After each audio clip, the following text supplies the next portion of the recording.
Welcome to Dream Season 8, a season like no other. We're going to take you on a wild ride to chase white-tailed deer. From wild times in Wyoming with Malik and Day, To 2 bucks of a lifetime for Irish and Boothin in their home state of Minnesota. to a suburban hunt like we've never shown before with Odell and Reisner, To a good friend of ours, Steve Rupert, taking the buck of a lifetime. to a Harley rider from Iowa by the name of John Frank, With a sneak peek. from an amateur team from Dream Season Television, Hale and Ward, To my daughter Taylor taking her first buck. to our nephew Jared practicing some real trigger finger management in Iowa. To 5 different hunters, all taking bucks of a lifetime. And amongst all of that, a look into what drives the Drury Outdoors team besides hunting. Sit back, relax, and enjoy Dream Season 8. It was created for you.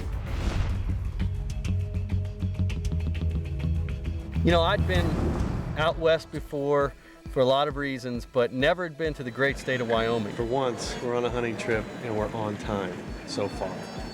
Wyoming, here we come. You know, I've been able to do a few hunts, you know, in Canada and out west.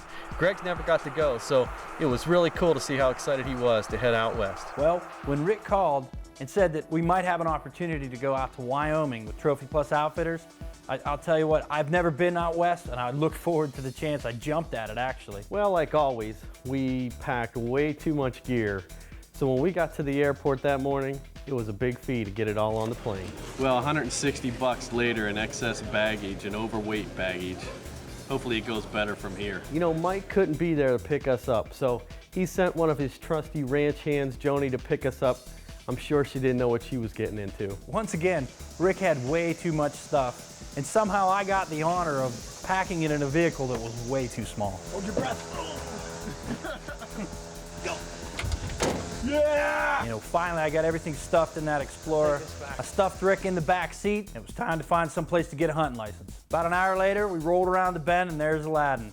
All the booming population of 15. I'll tell you, that's a neat thing about traveling around the country. This was just such a neat store in a small town, and I couldn't wait to get in there and get our tag. Greg, we got your bench here. What's that? We got your bench here. One of the coolest things they had in this place was a bench made especially for Greg. It was called the Liar's Bench. Well, we had our licenses in hand, and you know, there was about 100 miles left to go, and I'll tell you what, it was some of the most beautiful country I've ever been through in my life. Legal Beagle now. We're heading to Wyoming.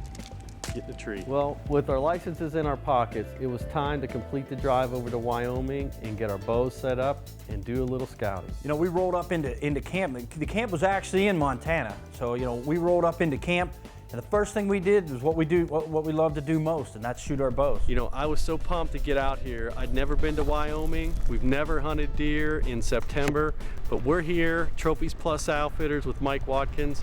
I am psyched to get in a tree. You know, with the bows sighted in and our gear stowed, we had enough time to head out and do a little evening scouting with our guide Pat West to see if we can catch a few good bucks coming out into these fields. I've never hunted whitetails where they're so visible. You can watch these deer from literally miles away, and then the next day slip in and hang a stand on them. What a unique adventure to see so many big deer. Being the nice guy that I am, I gave Greg the go-ahead to climb behind the bow in the morning and give it his best shot. Well, hell, as luck would have it, buddy, we came right out of the gate with bad luck. Well, here we are in Wyoming.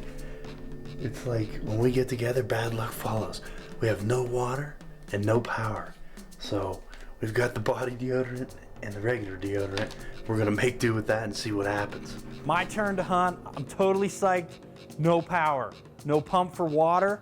I had to totally rely on the scent blocker wipes and lotion to make sure that we stayed scent free as possible. You know, Mark and Terry, hunting out west, have always talked about cows. And I always thought watching the videos and watching the shows that they couldn't be that bad. My feelings exactly.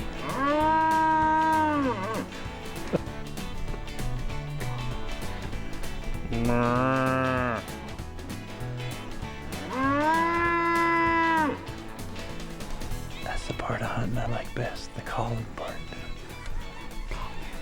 Sure enough, daybreak comes. I see movement on the ridge. Cows. Well, first, we had no lights or running water this morning, and now we're surrounded with cows.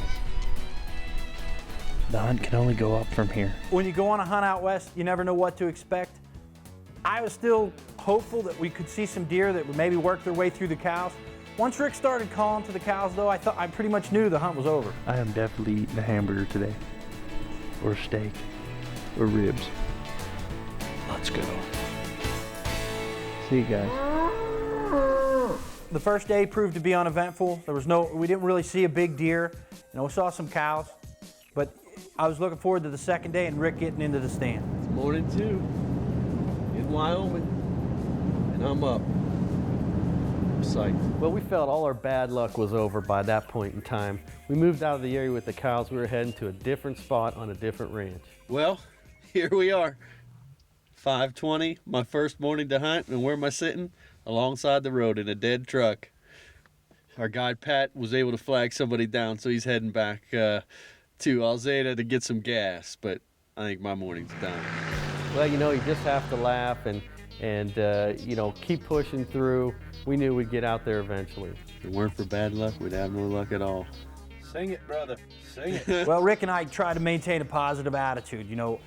Several different things had gone wrong during this hunt. We knew that something had to go right. It's gotta be after 8 o'clock right now. And the best buck in this field jumped the fence with about a dozen other deer. They're directly in front of us, about 300 yards, coming this way. Maybe we'll get lucky, or we'll see which way he goes and set up on him for the morning, but he is a solid shooter. These bucks were making a beeline right for our stand, and wouldn't you know it, our luck strikes again. Well, this buck starts running and he's coming right to me, and I thought, well, I may still get it done. Well, this buck runs right to the stand and just past us, and I am trying to get this deer stopped, but it just was not gonna happen.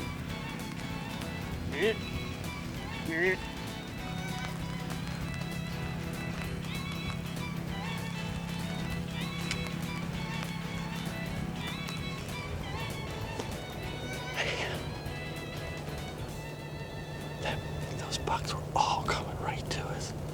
And all of a sudden, the rancher decides to ride his four-wheeler right through.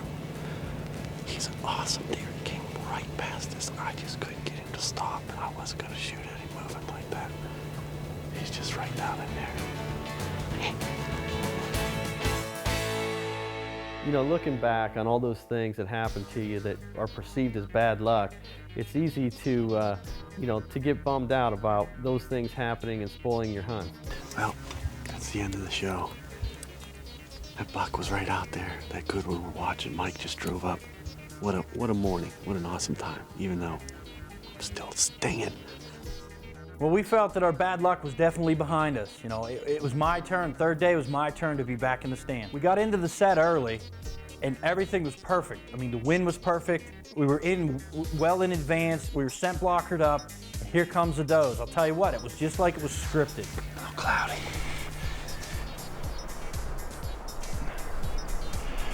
Wow, we got a storm rolling in here. We can hear the thunder and lightning back over the ridge. We're hoping it's gonna miss us. I don't know. Hang on. Everything was going fine. We thought, just like clockwork, the does would come and then the bucks would come. We didn't realize that the truck would come. Just as these does started to funnel out right past our tree, our luck continued.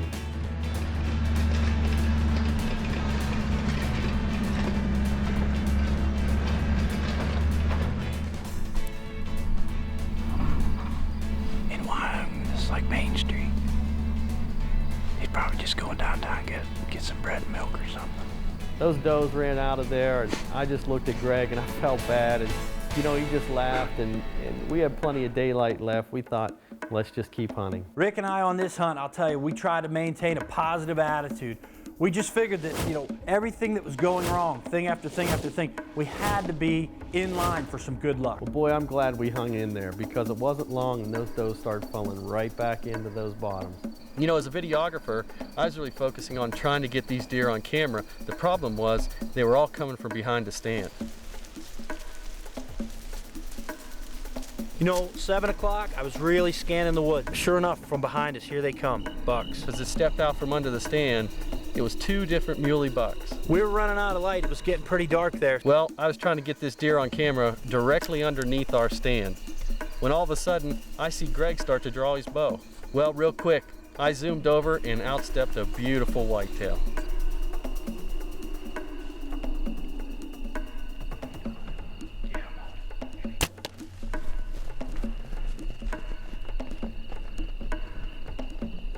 Well, Greg drew on this buck, and I mean, he made just a perfect shot.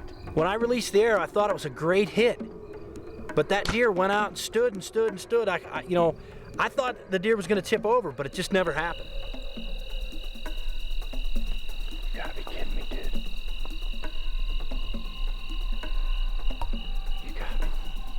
You know, that deer took off running, and I was shocked because I thought I put a solid hit on that deer. We're waiting for this deer to fall down. I think it was a great shot, I'm not sure. He's standing out there about 200 yards, maybe 100 yards.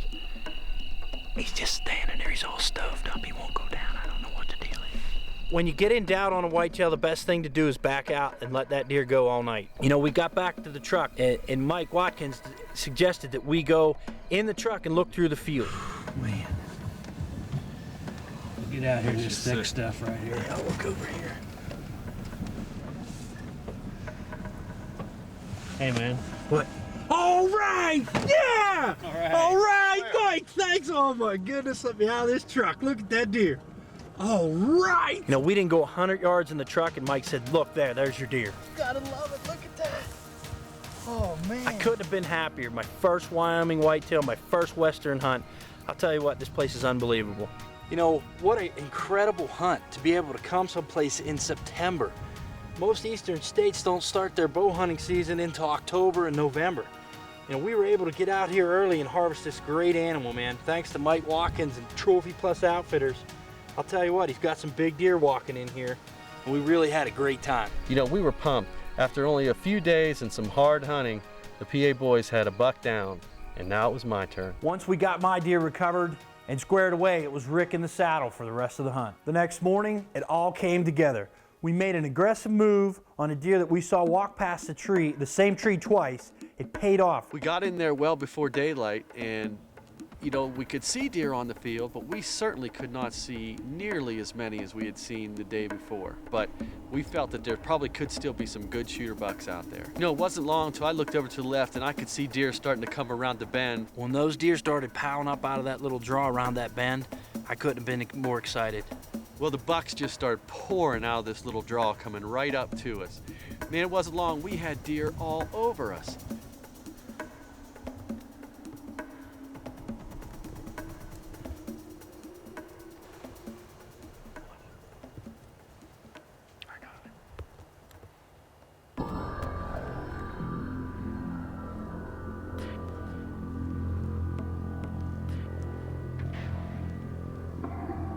I haven't been filming all that long, and I'll tell you what, when that deer came up there, he was close.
Yeah. Wyoming, baby. Yes. He's down right over that ridge. Oh, more out, baby. We've hunted so hard out here with Mike Watkins at Trophies Plus Outfitters. You know, Rick put that arrow, I don't think he wanted to change anything about it, man. That arrow was perfect.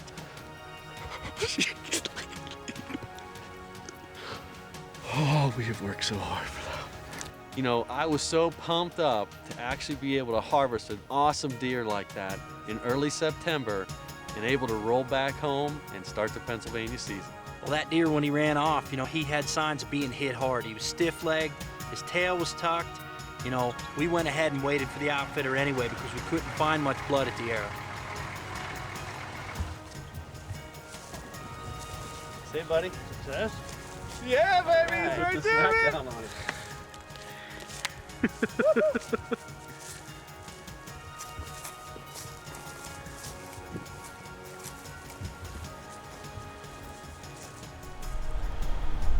What an awesome deer and an awesome hunt.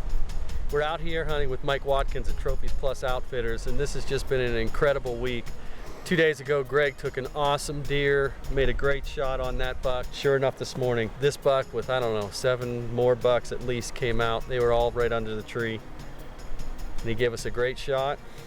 And this has been the end of a long trail, but I'm psyched. We had our second buck of the Wyoming hunt. You know, Rick made a great shot. It was a great morning. I can't say enough about it. You know, I'm a very passionate person, and certainly that passion pours into my hunting. But my major passion in life is my family.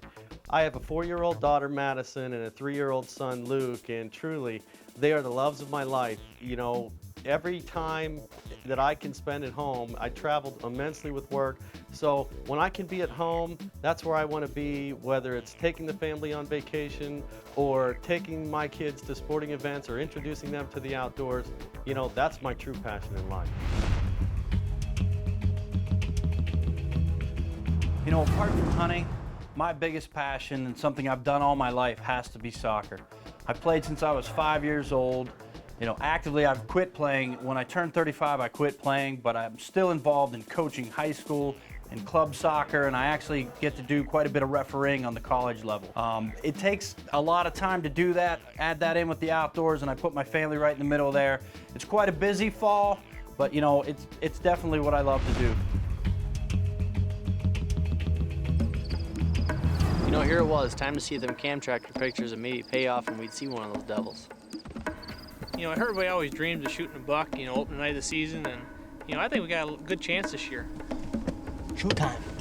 You know, this spot's a magical spot. We planted Clover Plus, a biologic in there, and it ended up growing great, and the deer were just pounding it. We got a lot of nice bucks in cam tracker, and we knew that a lot of the deer were using the food plot. Rock and roll. See, tonight we're gonna be sitting over Clover Plus.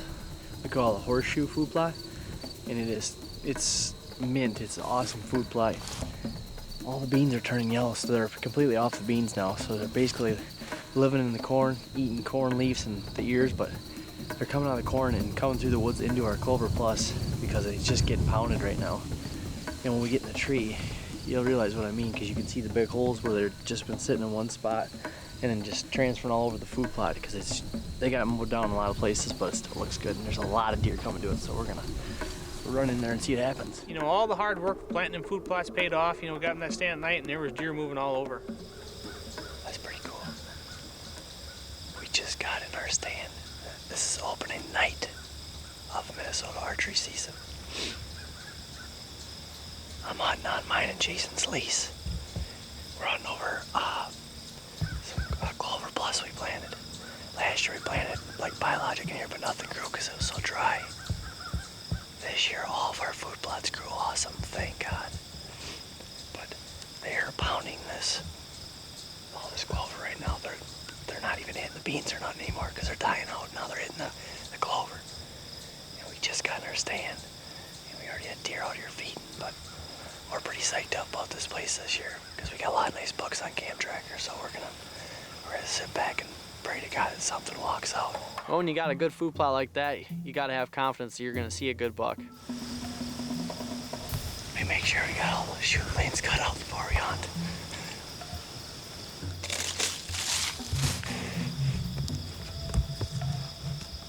Ta-da! You know, they come right into that Clover Plus food plot and they're just mowing on that stuff. I mean, it's neat how it works and how it pulls all the deer.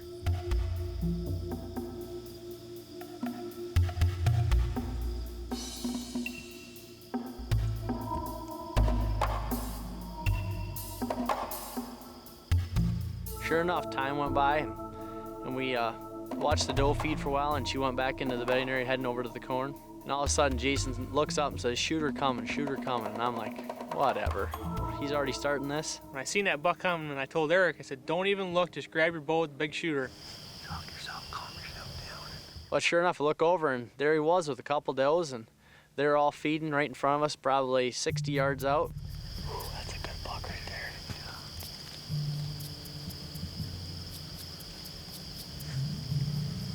So it was just a bunch of torture, you know. I had to sit and watch this deer for like 20 minutes feed out in front of us, and it was gonna be the biggest deer to ever get a shot at if he was gonna present me with a shot.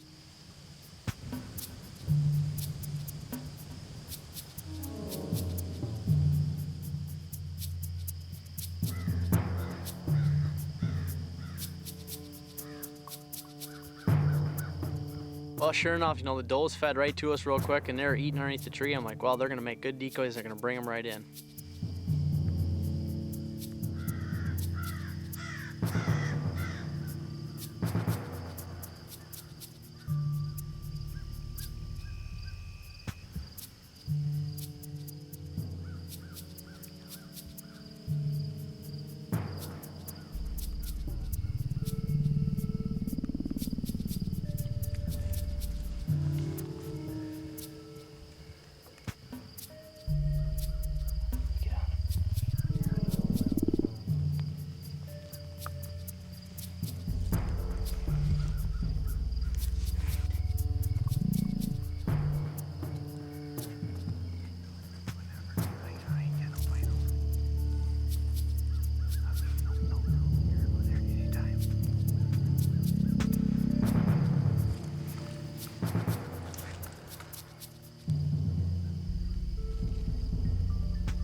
Giant.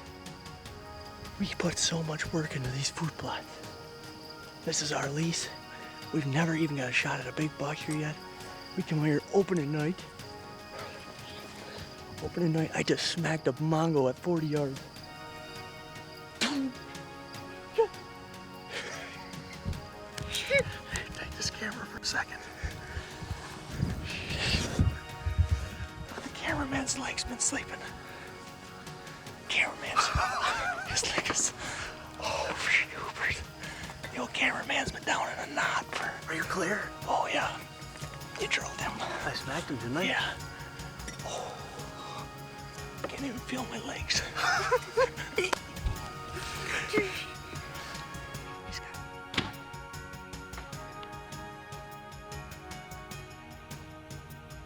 Oh my God. It just keeps getting better for us, doesn't it? Oh, jeepers. We're gonna try to get out of here, just look at the blood. And we're gonna leave for 2 or 3 hours. I know I smoked him. I mean, I just smoked him. But we're gonna leave for 2 or 3 hours and let him lay down. Get out of here, go call some of my buddies. They're gonna be so pumped. I know me and Jason are.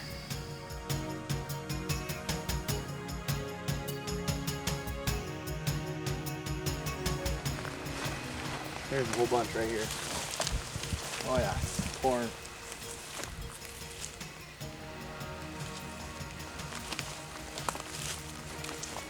There he is. Woo! Yes. Oh my God. Oh my God. What a dandy.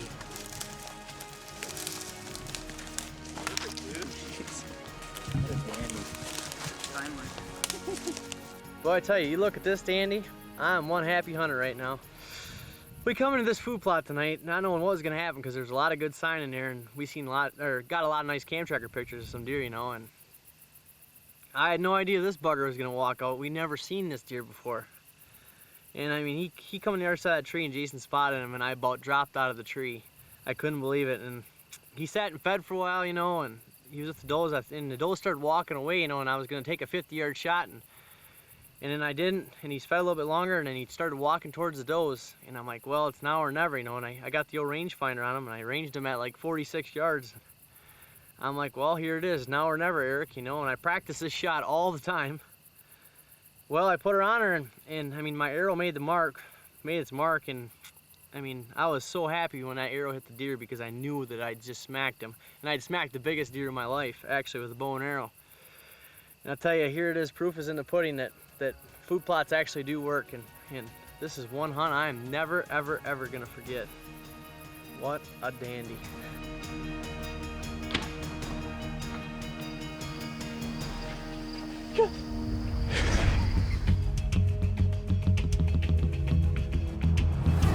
You know, my passion goes into deer hunting pretty much, but it's not only that, it's about hanging out with friends and family and heading out to your hunting spots, and you never know what you're gonna see, planting food plots and just the spring shed hunting and everything like that. It just turned into something that I absolutely love and something I'll probably never ever give up. So as far as my biggest passion, I'm gonna have to say hunting. Whitetail deer alone, just planting food plots and hanging out with friends is pretty well my major passion.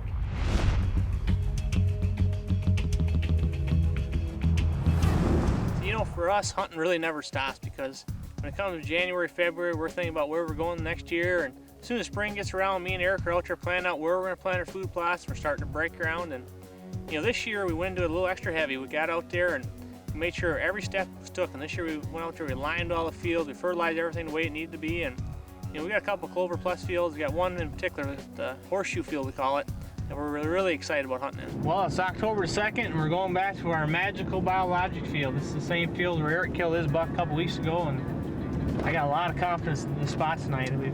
We know there's some good bucks near. We got a couple cam tracker pictures of a couple different bucks than the one that Eric killed, so we're hoping we get lucky and have a nice 3-year-old or better buck come in. Let's have to wait and see what happens, but temperature's right. We got a really good cold front coming through here, and I think tonight's gonna be good.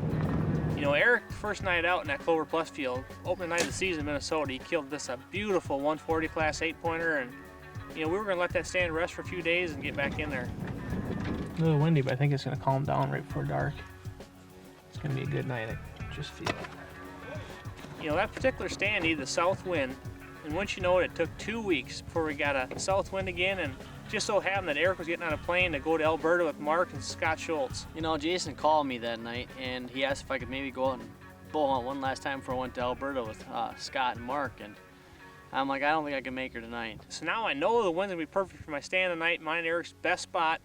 Now I gotta run around and try to find a cameraman. So he called a couple people we know, and sure enough, he got a hold of Dennis Williams, one of our good buddies, and he scooted on down and hopped up in a tree with Jason.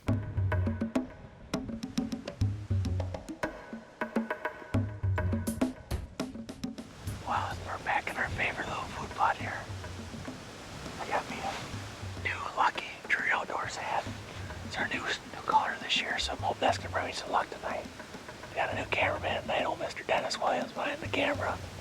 So hopefully we can see a buck, and if anything gets screwed up, we'll blame it on Dennis. So see what happens. Should be a good night. You know, it was just like Eric's hunt. We climbed up in the tree at, you know, at 4 o'clock, and there was already deer coming to the food plot. We weren't there 5 minutes. It's pretty good. It's only 4:30. We got our first deer in the plot. We're just getting set up, so it's a good sign. You know, as the night progressed, the deer kind of came, and they only fed for about 15 minutes apiece. You know, every time a deer would come, they'd come for 15 minutes and they'd move off.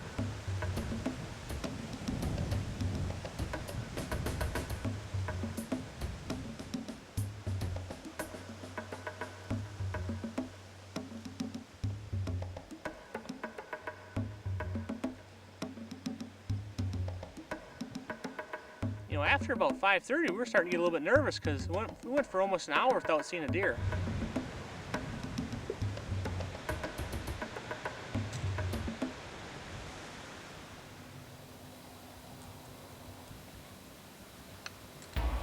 Should be able to get on him right now. Got him. That's all I think.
You know, as I'm watching this buck, you know, it's really not registering in my head how big this deer really is. You know, this deer's right out in front of me for 10 minutes, and, you know, it seemed like it took forever, but finally he started working our way.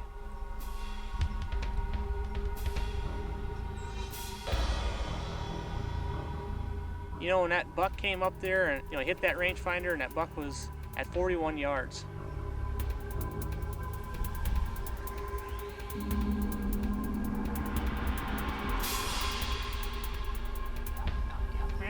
I put my 40-yard pin on him, and I put it right on him, and God, I shot right underneath him.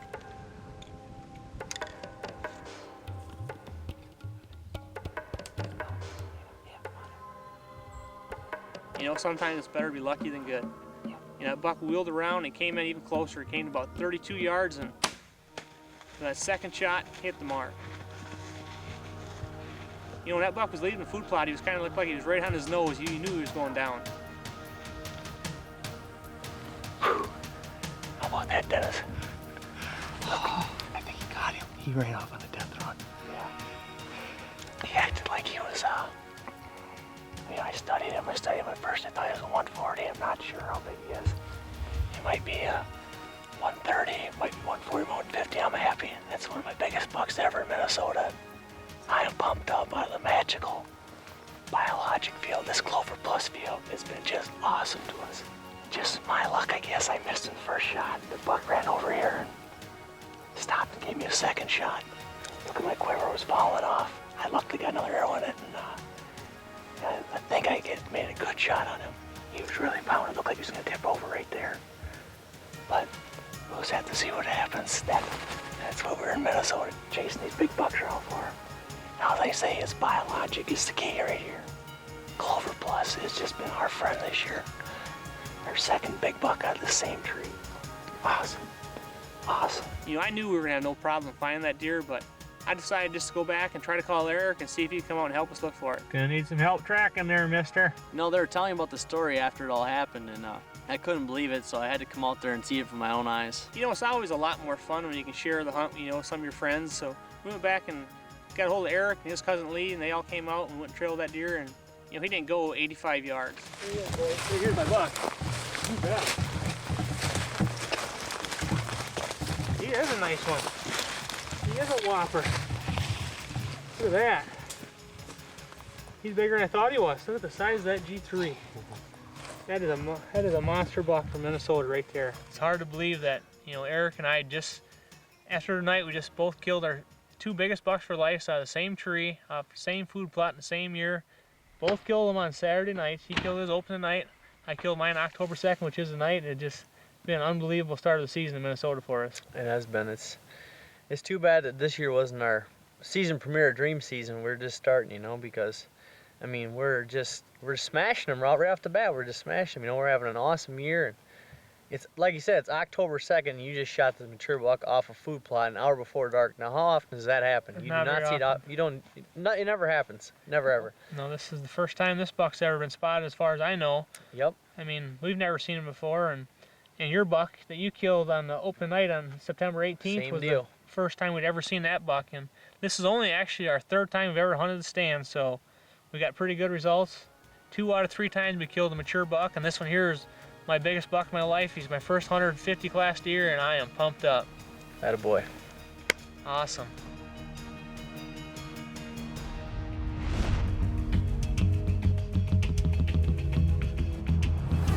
You know, it's kind of a tough question there. What am I passionate about other than hunting? Really, for us, we're so serious about this hunting deal that it's turned into a 365-day-a-year job. If we're not out there deer hunting or turkey hunting, we're horn hunting, we're planting food plots, we're out there hanging tree stands, or, you know, maybe the downtime in February, March, we might be just on our phone trying to find a new place to go. And, you know, we put a lot of work and a lot of effort into it, and I think it's starting to really pay off. We're definitely hunting some suburban bucks this afternoon. I've been waiting 3 years for this hunt, and I can't even begin to describe you how excited I am. We're hunting actually at a small apple orchard, and we've already got several pictures of mature bucks, and I'm just fired up for tonight's hunt, so we'll see if we can have some luck. But it's amazing how much gear you have to drive literally less than a half mile. It always seems weird coming here early in the year. It's been a few years since I've been here, but it just doesn't seem like you should be deer hunting. It seems like you're really in somebody's yard, and I guess in a roundabout way we are, but it's a great afternoon. They always hit these apples early in the year. So hopefully tonight won't be any different. Well, we have our trail camera picture over there on that apple tree, and our stands are right there, so we should be well concealed. And what's unique about this apple orchard is that there's actually a pond right here, just on the other side of this hedgerow. And it really, as the deer move through and hit these apples, it really funnels them right past the stand. So as long as the deer come in, we should be in good position to get a shot.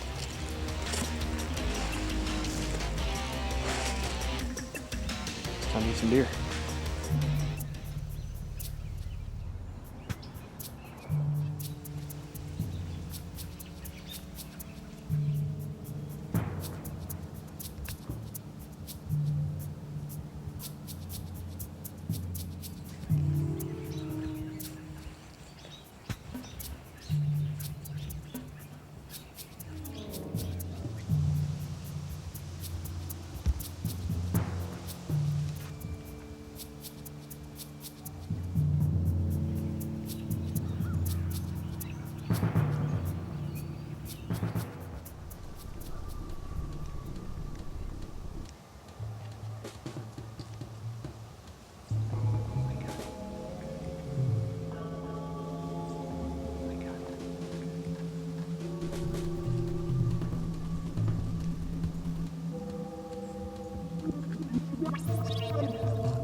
Yeah. Oh. Yeah. Oh. Well, Dave and I set out tonight. We had pictures of that deer right there. He's 3.5 years old. We decided it was a deer we wanted to take. And this is my first day in the stand after 3 years of waiting to get a Iowa resident bow tag. And I'll tell you, you harvest a deer like that, and with the farms that Dave and I have, you do have a little bit mixed emotions. You have the pure elation of harvesting a great buck, but then you're like, well, maybe I could have shot one a little bigger. And I think that's just natural as a hunter. That's just the way it is. But I couldn't be more happy right now with that buck. Susie's gonna be so happy for me. I told her this year, maybe we'll get one the first day, and she was like, yeah, right. We did it. Good job, buddy.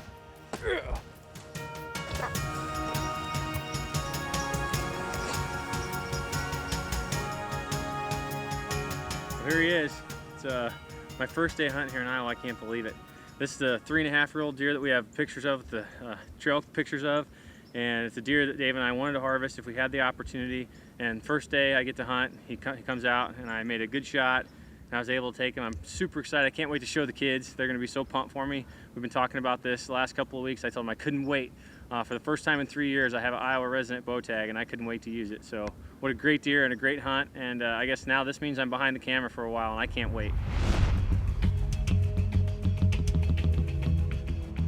My passion beyond hunting is just simply spending time with my family. My son is 3 and my daughter's 6, and I really look forward to the time that we get to spend outdoors. And I think that it's incumbent on all of us as outdoorsmen to spend as much time with we can as our families. And I know when I was young, I was fortunate because my dad and my grandfather took me, and they'd take me pheasant hunting or fishing, and those are the things that now as an adult that I look back on and remember very fondly. And I'm hopeful that my kids will grow an appreciation for the outdoors, and as they get older, they'll teach their kids and take them and be able to enjoy this great sport that I'm passionate for. And I think that some of the simplest things, like when my daughter caught her first bluegill, are things that in the span of my entire life are things that really stand out and mean a lot to me. So that's definitely what I'm passionate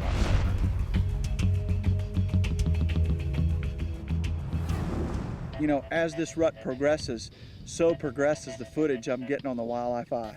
I try to put them out, and I want to leave it for a couple weeks to go check it. But this time of the year, I also want to, tip into certain places and check them to see if certain bucks are walking in certain areas. And what a tool the Wildlife Eye is and is becoming for us. You can study their body, you can study when they're making scrapes, you can study how many different bucks are using a scrape. I'm not spooking any deer. I'm not afraid to take the Wildlife Eye and put it into areas that I will not put a flash camera, because I think the flashes spook them. But the Wildlife Eye helps you scout and helps you learn when deer coming through your area. We're getting some monsters on this thing, and we're getting a lot of little buck traffic, very indicative of what we're seeing from the stand. So it gives me confidence that, you know, the rut's just around the corner. When these little bucks are checking scrapes, it's not far off. You know, some days as a deer hunter, you just like to sleep in. There's a lot of days for me, but not on November the 7th. Get me in a stand.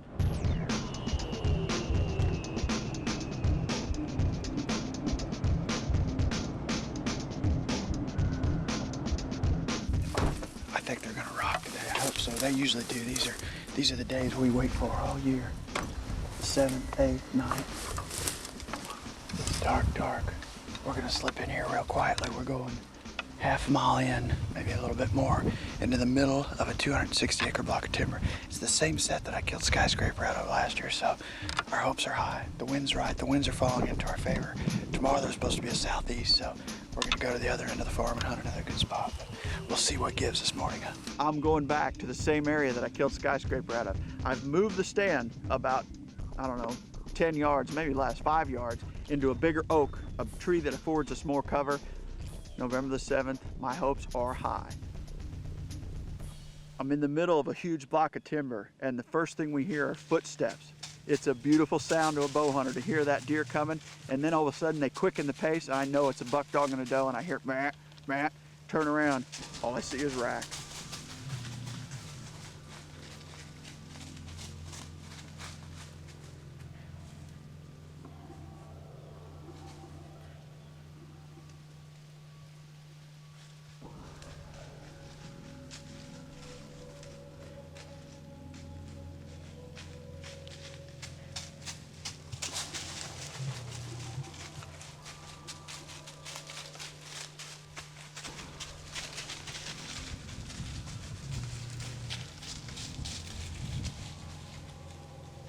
You know, I look at him and I look at him closer, and all of a sudden I go, I've got pictures of this deer. I know I've got 2 or 3 different pictures, and I recognize the deer, and in my opinion he's probably 3.5, and I'm holding true. I'm holding as true as I can, but I don't know if I can hold out on this one.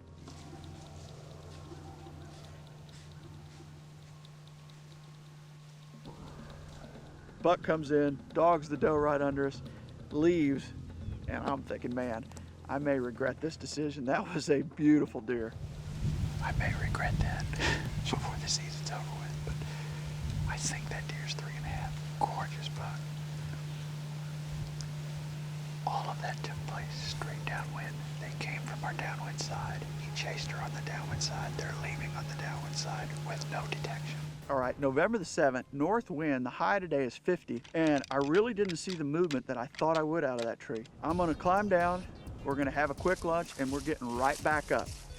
You know, we get in this set, or I climb it, and I look around, and I haven't been to this set in 1.5 years. It's a set that's real hard to get into, and I just don't like going in there because you generally bump deer, and we did this day again. And the sign doesn't look that good, and I told Brad, I said, let's pull this set and get down on the bottom where all the sign is.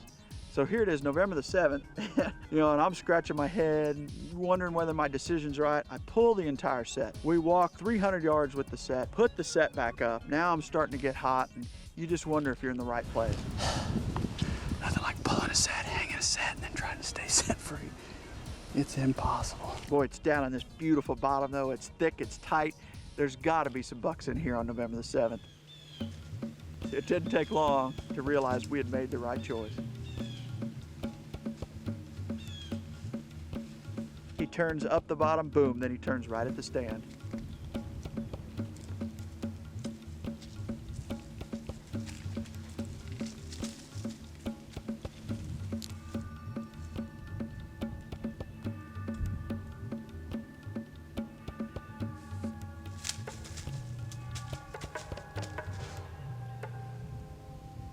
Boom, he's out of there, he takes off, and I wasn't gonna shoot him anyway. Beautiful 2.5, great encounter, and the bucks kept rolling. Nice buck, he caught our track.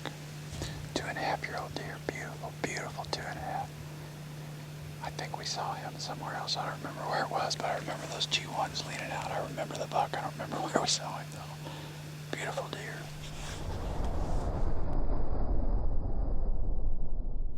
Well, today is the 9th, and we're going to south-southeast wind, so I don't know where we're going yet. I can't ever make up my mind till I get there. We'll see what the winds are doing out there. Weather.com says it's south-southeast. You know, I'm up in the morning. I'm a little antsy. You know, you start spending so much time alone. You're away from your family. You know, every day you start wondering, am I wasting time? Or when's it going to happen? Is this going to be the day? And, you know, I'm getting ready, drinking my glass of milk each day, get in the truck, and then the motor starts to rev up a little bit. And you start to realize this is November the 9th. Let's go get in a stand, baby, because it could be today. We get in a stand and Brad's got the palm quarter out. It's dark and it's eerie and you're sitting there in the dark and you wonder, you know, what the day is going to hold. And, you know, I'm sitting there thinking about a lot of things. Your thoughts vary a lot during the rut. You bounce from business to family to deer. You think a lot as you look and you think about what you could be doing or what you should be doing. And all of a sudden a doe wakes you up and looks up, and I hate that. I know we're in skinny trees. I'm thinking, oh, I should have hung a little bit higher. Now, and I hope that's not a pattern of what's to come. Deer walking through that spot looking up, ooh, I hate that.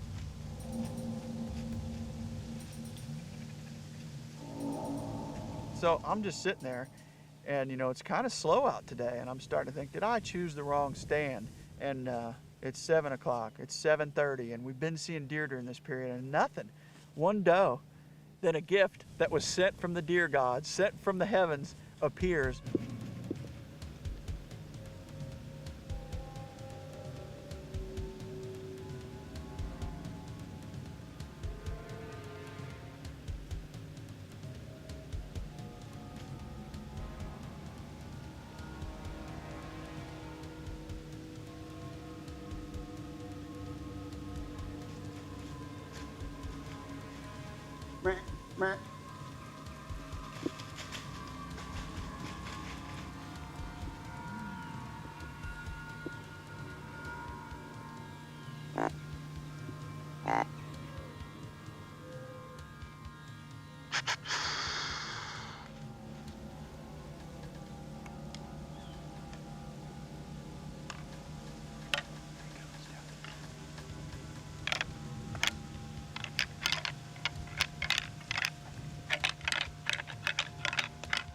First of all, I grunted, I snort wheezed, then I rattled, you know, and I'm assuming the rattling probably scared him.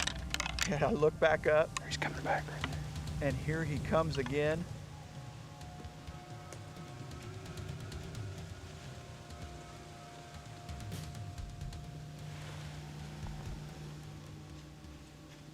Meh. Meh. Meh. Meh.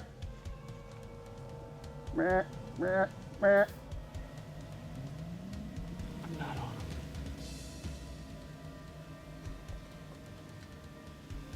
Hold on. I had so much trouble settling in. I was just shaking like a leaf. And finally, it took everything I had. I settled in, released the shot.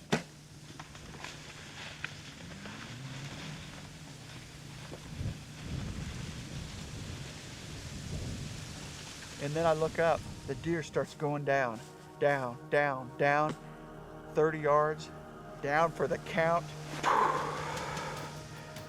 What an absolute giant deer. I think he's down right back here. I hit him, then he immediately started struggling, and then I just saw him going down and down and down, and I don't see him anymore, and I think he's down.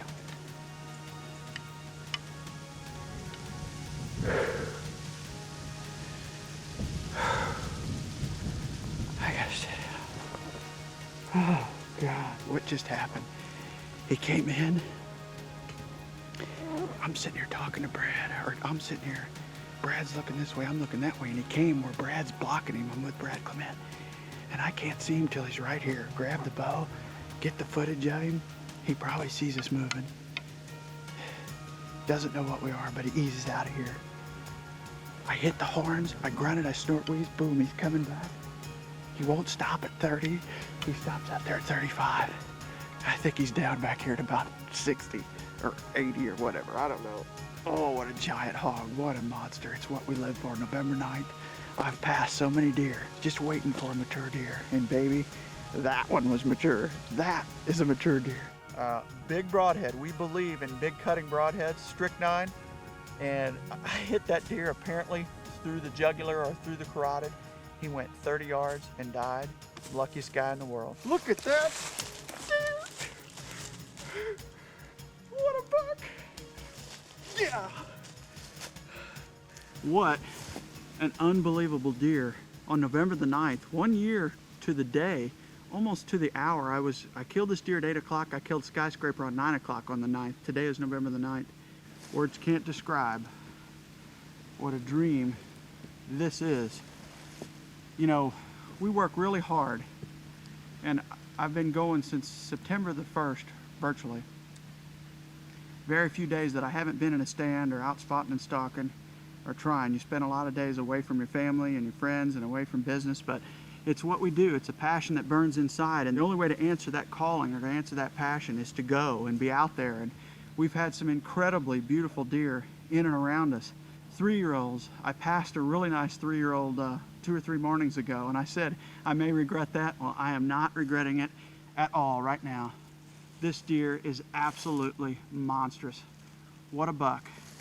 He's got everything. He's a mainframe 5x5 with 7 different kickers. He's a 17-point buck that is just magnificent. I do not recognize him. I have no idea who he is. I've got all kinds of pictures, but none that remind me of this one. Unless there's pictures out there right now to be developed or wildlife eye footage that I haven't seen, I don't know who he is. So it's the magic of what the rut can do. Oh baby, I am so lucky. What a buck. You know, I really didn't recognize the deer when he came in. He was just such a monstrosity. And I started going through trail monitoring pictures and started looking at wildlife eye footage. And actually it was Brad Clement that said that deer's beams really sweep up. And it occurred to me, could this be what I call the snow sled buck? I had 2 or 3 pictures of this deer last year.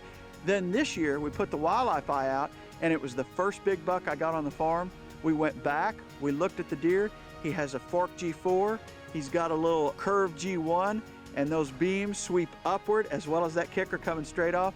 No question, it's the snow sled buck. I finally figured it out. And it just goes to show you, just when you think you've got a surprise deer around, it's the same deer. And the wildlife eye helped tell me where that deer was and where he was roaming, because I killed him within about 200 or 300 yards of where I've got that footage of him on that scrape. So again, it's an amazing tool, not only to let you know what deer are around, it also tells you their behavior, tells you a little bit how big they are.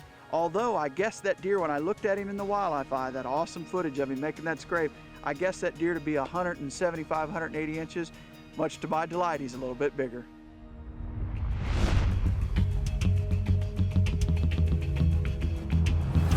I'm passionate about a lot of things. Obviously, family and hunting are at the top of that list. Outside of that, our family eats, sleeps, and breathes St. Louis Cardinals baseball. We live for it.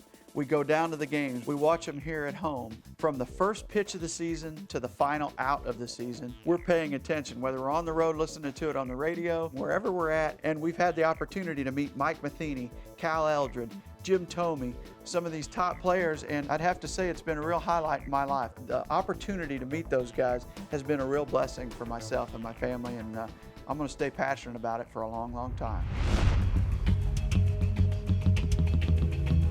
Well, you know, it's kind of been a rough season. I had that early season miss, and you know, once you start missing, you start losing confidence, I guess, in yourself. Well, it's 3:50 in the morning, November 11th, and we're heading out yet again. It's been you know, I guess last couple of years I've gotten lucky and gotten my deer in October, and you know, this year I've had a couple opportunities already and haven't made the most of them, and it's just, it gets old getting up this early. It's tiring. Well, we got settled in plenty early. It was nice and dark. We had deer underneath us, and you know, I just stayed sitting there early in the morning because there's nothing I could do anyway. It was dark. It was very cold. You know, I was just kind of trying to concentrate on staying warm. Well, it's November 11th, and we're on top of a ridge where a lot of bucks like to cruise looking for does.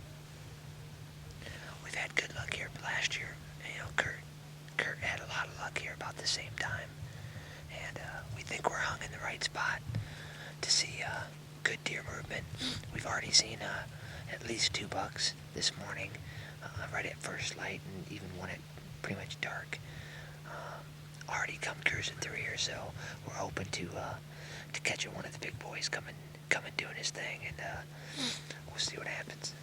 You know, that corner of the bean fields where I had my digital, trail camera up all summer, and it's got several bucks on it, and it's got, one buck that I particularly know well. It's we called it the 20-inch wide buck last year. Kurt had an encounter with it. It just didn't have many times. It looked like it had busted them all off. But we've got several photos of him this year, and wouldn't you know it, that's the deer that was coming up from the bean field following a doe.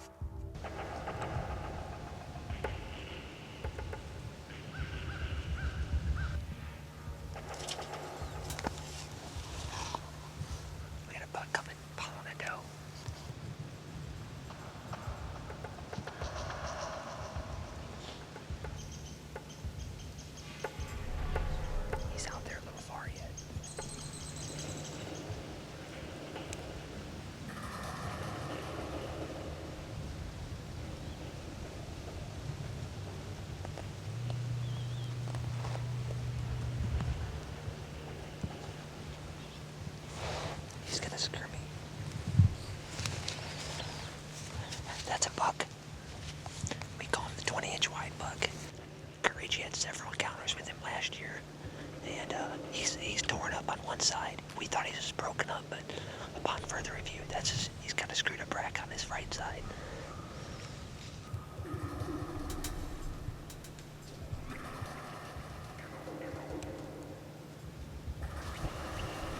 He's coming right in. He's following that doe right in. And I'm telling you what, they about wore me out because they were so nonchalant in their movements.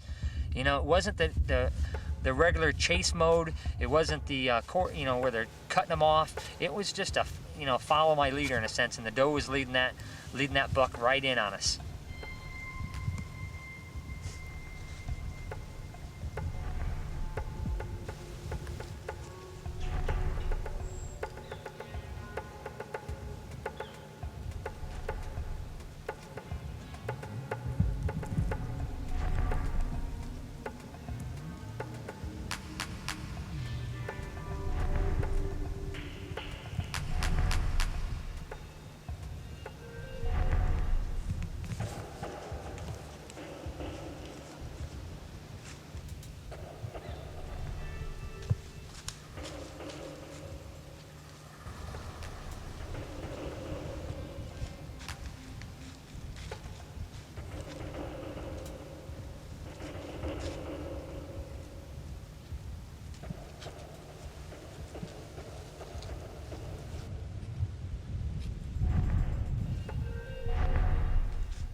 He's down right there.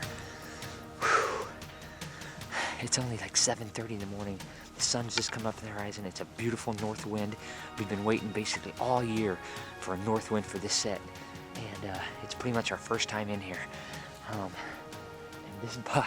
this buck we have some history with, and that's what makes this buck a little special. He's busted up on one side, and we called him the 20-inch wide buck last year when Kurt had several encounters with him. And we got him on trail monitoring last year, cameras, and we got him this year, and he's down right there. Yeah. I've missed a couple deer this year that are definitely whoppers, but to end up having a third opportunity, wow, I didn't think it was gonna happen, but it did this morning. Yeah. Well, we ended up measuring that buck's width, and he didn't quite make 20, but he was awfully close. I know he was over 19 inches, so we were close when we called him a 20-inch wide buck last year. But what a way to finish my year. When you have early season failures, it's nice to be able to have that opportunity to redeem yourself. Well, here he is. He's a big old cow, that's for sure. He's a deer that we know quite well. Just an awesome feeling harvesting a deer that you've seen last year that you actually passed. Kurt Ritchie had this encounter last year. with this deer. And we thought, you know, he was all busted up, and we thought he was, you know, gotten in a bad fight and busted up. But what we realized this year when we got new pictures of him is that this side was never going to be much, you know, and he's definitely a mature deer. He's 3.5 years old. We gave him, I guess, an opportunity to grow out of it or to see what was wrong. So when he came by the stand this morning, that doe dragging him right by, I knew I was going to harvest him. And, you know, and as soon as you know in your heart that you're going to do it, your heart starts pumping, and it just, the excitement's on. And, you know, this buck just took his sweet time, and sometimes that starts getting at you because you're like, just get over here, you know, let's get her done before I get too worked up. And he finally worked it, you know, ever so slowly right into us. And, you know, just what an awesome feeling to harvest one.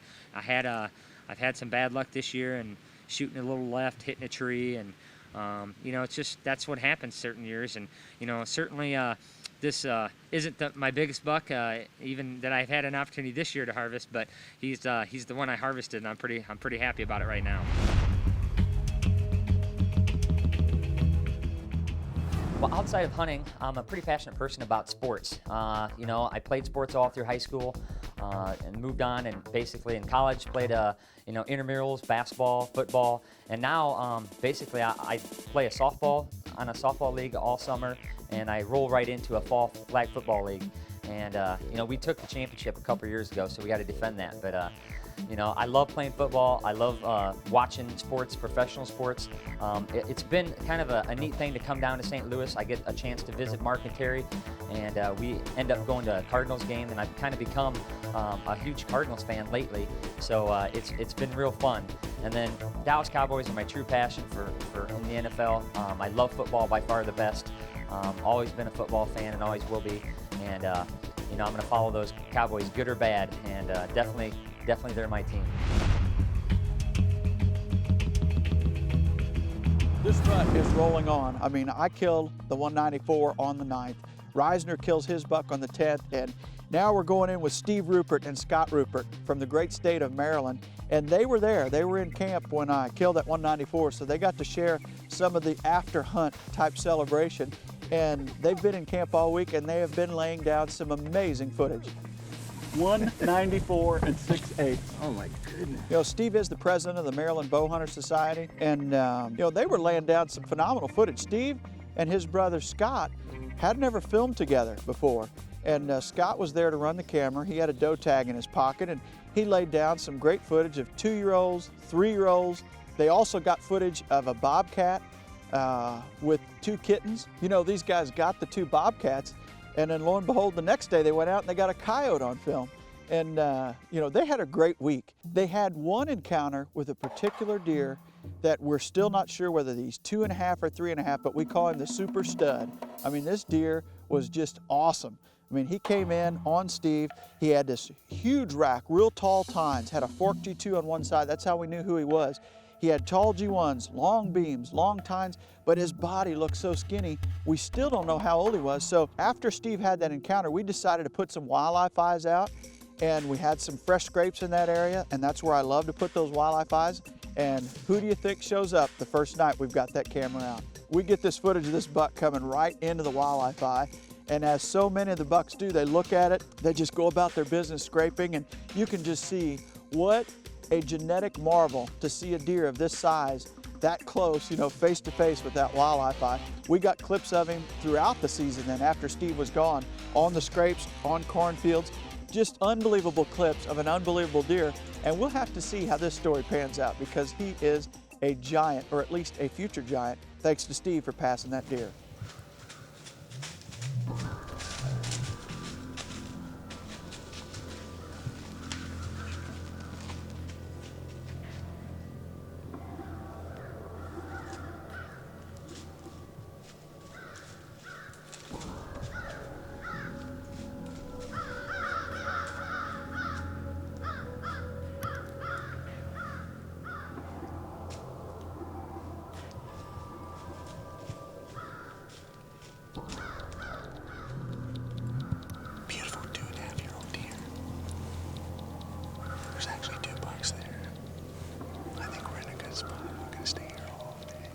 Whitetail management is about a lot of different subjects. Shooting does, leaving the food, passing up bucks. Trigger finger management, as our good friend Grant Woods calls it.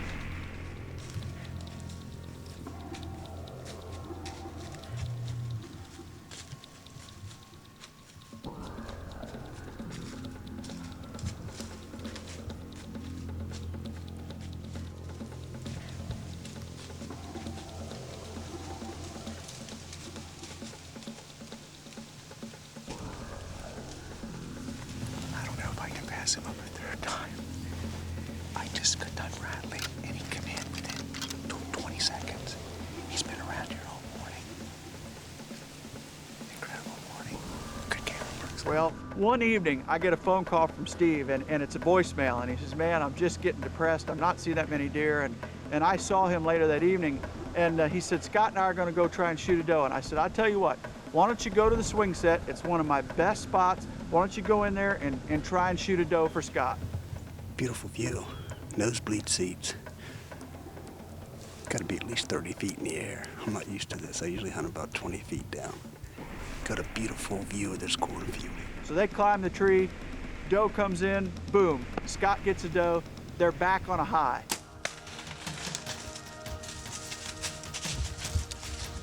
I told Steve, I said, just hang in there, buddy. Don't give up. When it comes to management and when it comes to shooting a really mature deer, you just can't give up. We had a north wind, a bluebird day, a cold front had blown in.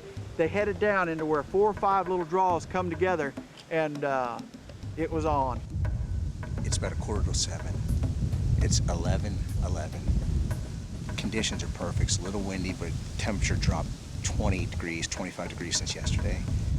And I'm feeling pretty confident. We're in a great area. We saw 2 beautiful bucks here this week, and I'm pretty excited about what will happen today. Deer started moving early, and you know, Scott's not very experienced behind the camera. They're trying their best to get all these bucks on film, and they're trying to learn the methods of production. It's the second 2.5-year-old we've seen in the last 25 minutes, 20 minutes. I'm really pumped. The deer came running in, crossed right there, right on the trail we've set up at. I'm feeling really confident. All we need now is a 4.5-year-old deer to do the same thing, and we've got our deer.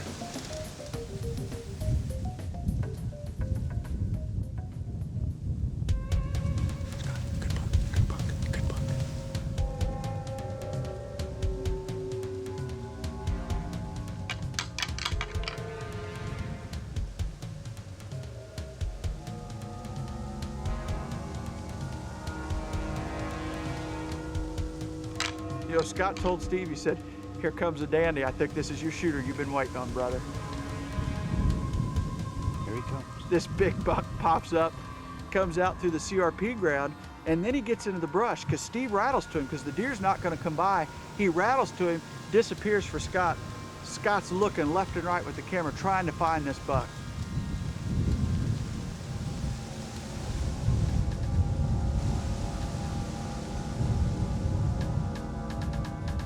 He can't find the buck, and all of a sudden he says to me, he notices Steve's at full draw, and there's the buck right there at point blank range. Barely gets on the buck in time.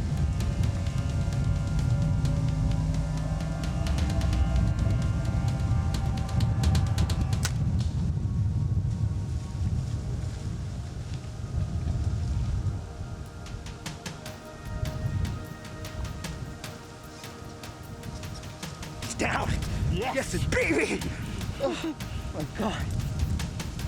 What a buck. Way to go, brother. Oh my goodness. Oh, what a buck. I made a beautiful shot, Scott. I made a beautiful shot. Steve makes the shot, deer rears up, perfect shot. Deer runs 40 yards, dies. Unbelievable story for 2 great guys, 2 of the nicest guys Terry and I have ever met. I don't know what I got on the ground, but I am so pumped. Scott and I sat up in this stand this morning. It was bitter cold, the wind is howling. I mean, what a moment to share this with your brother. A buck of a lifetime. I don't even know what we got. I know he's down, I saw him go down. I'm just shaking, but I know he was huge. So I'm gonna go and see what we got. There's a pair of brothers coming all the way from the Eastern Shore. Steve and Scott Rupert, congratulations guys, you got it done, you got it on film. What an amazing tale to take back to your buddies over there in Maryland.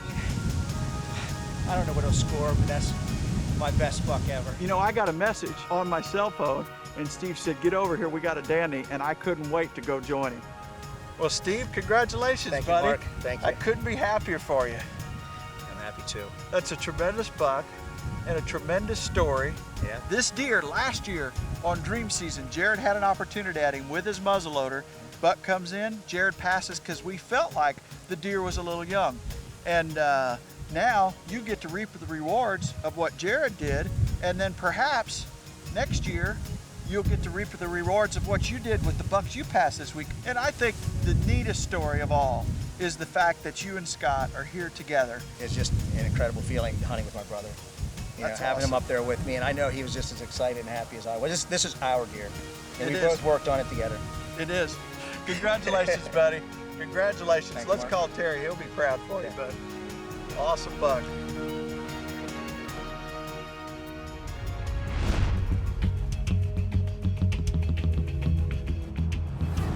Well, boy, am I fired up this year about Missouri firearm season. There's only one buck pass on my farm this year, and it happens to go to my favorite niece and Mark's daughter, Taylor. I was looking so forward to taking Taylor and trying to get her first buck. Not gonna hunt today because I'm gonna go to Missouri and meet up with Tracy and Taylor, and we're gonna go hunting tomorrow together as a family, and I am looking more forward to this hunt with Taylor because we're gonna hunt on Terry's new farm, and Terry made a conscious decision this year to shoot does only and no bucks because it had been hunted pretty aggressively in the past. He called the other day and he said, tell Taylor to go in there and shoot any buck she wants. So she's got the only free ticket for a buck this year, and I really appreciate that of Terry, and I know Taylor appreciates Uncle Terry as well. So I'm psyched up.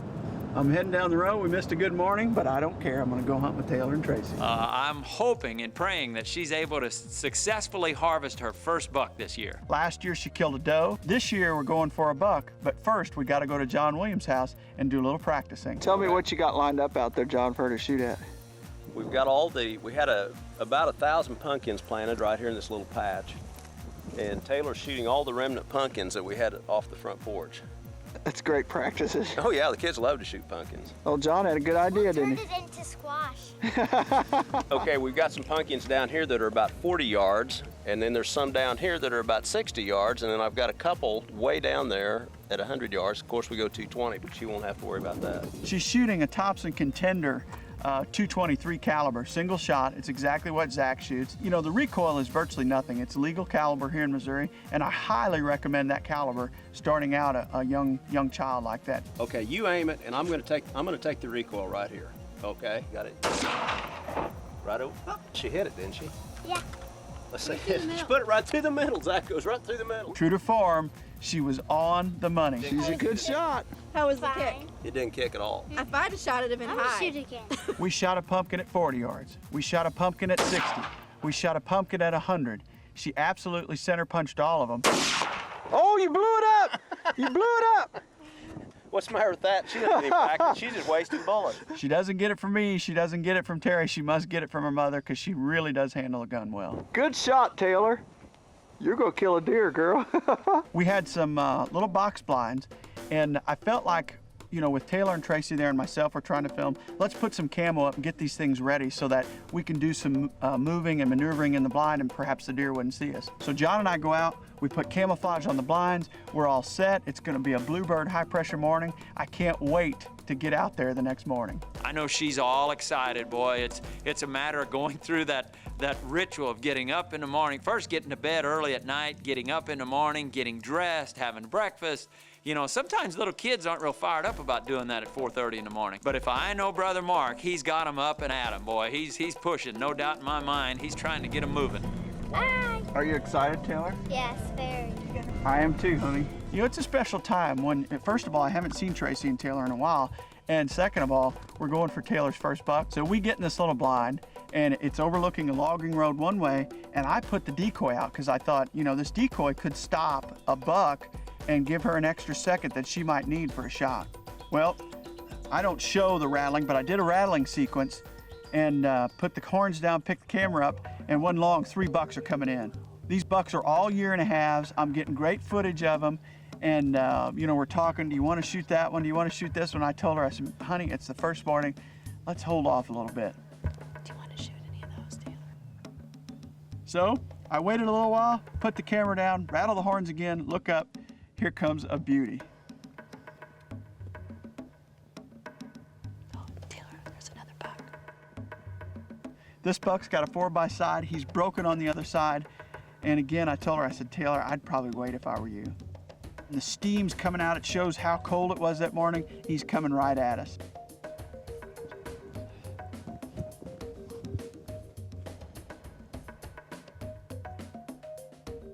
You know, he had one side broken. And then, you know, the real show here was the steam, and the deer is slobbering, and he comes right to the decoy. He's nudging the decoy. He's getting right up next to it. What a show, and something that we can share together, Tracy, Taylor, myself, and now with our viewers. It was an awesome experience out there on opening day of Missouri season.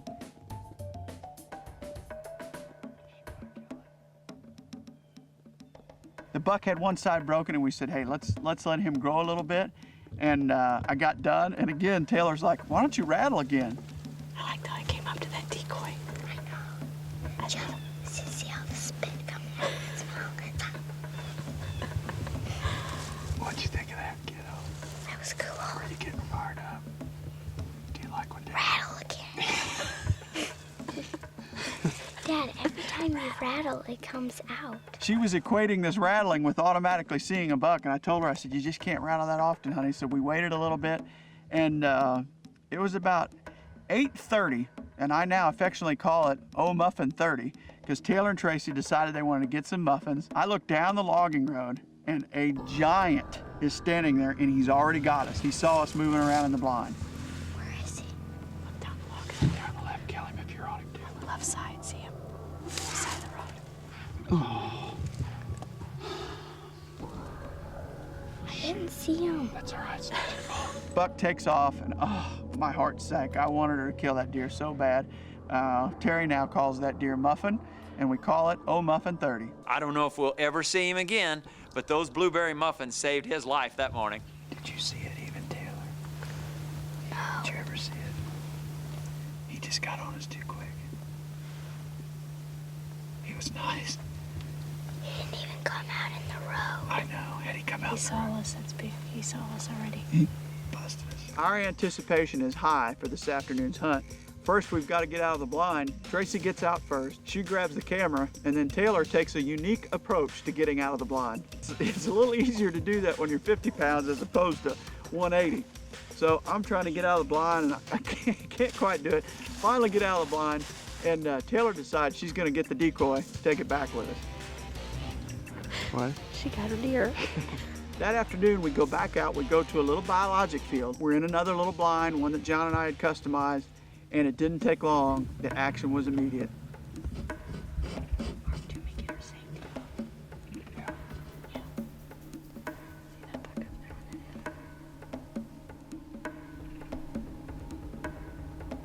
I zoom in, and his body posture says he's coming towards our field. He was in a batch of Clover Plus, and he's headed for the biologic. And I told him, I said, let's get ready, because he's going to pop out in this corner right down here. I zoom in, actually get the buck coming out of the woods, and you know, the tension is high. My heart is going through my chest, and I can only imagine how Tracy and Taylor must have felt. Well, what a story, man. This buck pops out, and it's definitely a shooter. Taylor's eyes had to be big. I know Mark's eyes probably were locked in, but this deer puts on a show of a lifetime.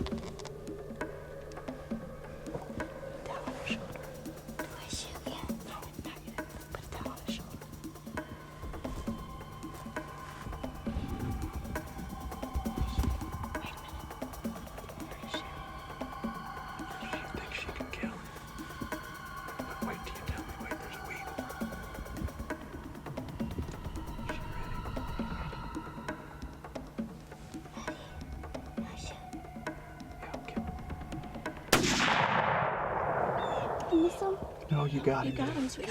Oh, sit still. Sit still. He's going down. He kicked. He's down. He's done. You got him. I got him.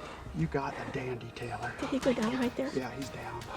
Did you see the size of that bug? What a proud moment for this dad. And the thing that makes me most proud and that I'm most excited about was to see how excited she was and to understand that adrenaline rush. And I think Tracy even said she was more excited for Taylor than anything she'd ever done. Good shoot, Taylor. You got your first buck and he's a dandy, sweetheart. You did good. Good shooting, Taylor. What? I did not get this nervous when I shot mine. My heart's about to come out of my mouth. Are you pumping? I'm so proud of you.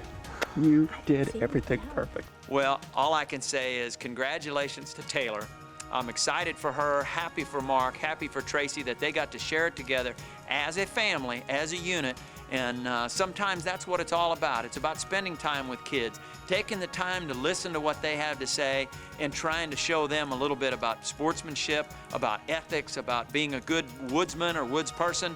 And I think this was a family event that they'll never, ever forget. Better look up the trail.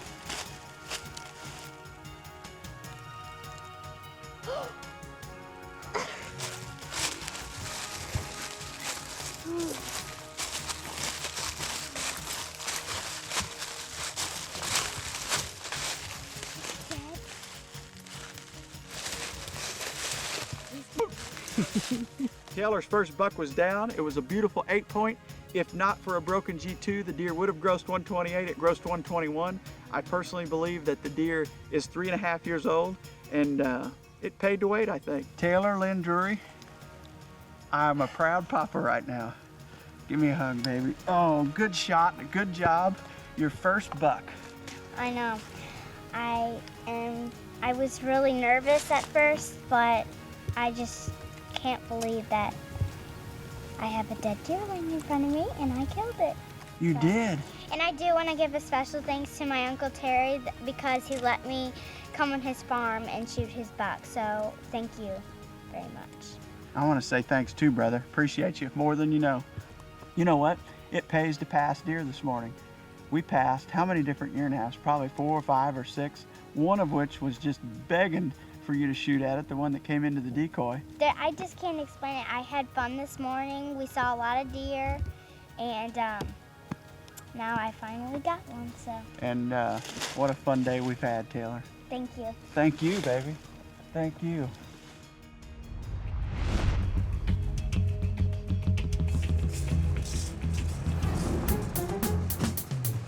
Ready? Wow, here it is, opening day of Missouri rifle season. I'm really pumped up.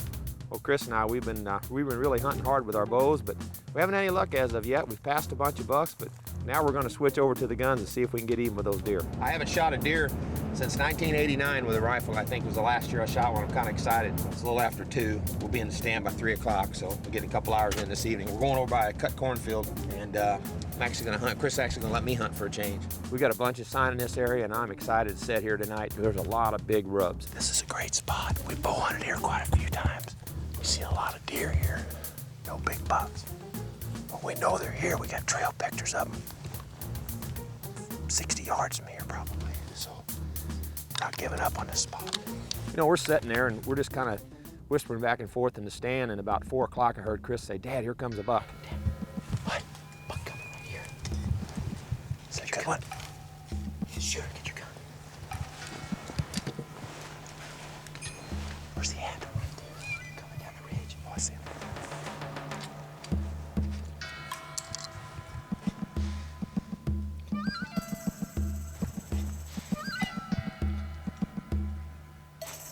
That's a good buck, Chris. That's a good one.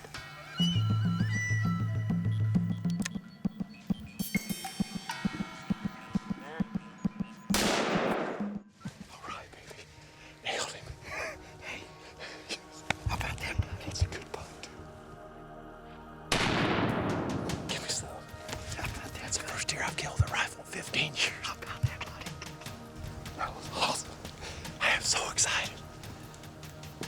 he's a big 8. He's a nice deer. We're sitting here and see nothing. My heart is going 100 miles an hour. Christopher said, Dad, here comes a buck. I said, I'm thinking it's gonna be another little one because that's all we've been seeing. And he stopped and he hooked a couple trees. He stepped down the opening. I stopped him. I drilled him. Yes. Yes. Nothing like having your son filming for you either. That's awesome. You know, we get out of the tree and I just can't wait to go look at this buck. I'm thinking he's probably the best deer I've ever shot in my home state of Missouri. I've been fortunate to shoot some nice bucks, but most of them have came from Iowa, Illinois, and Kansas. And here I am in my home state, and I finally managed to kill a really good buck. That's a big deer rub trees like that. You rub both sides of them here. There's little rubs all through here.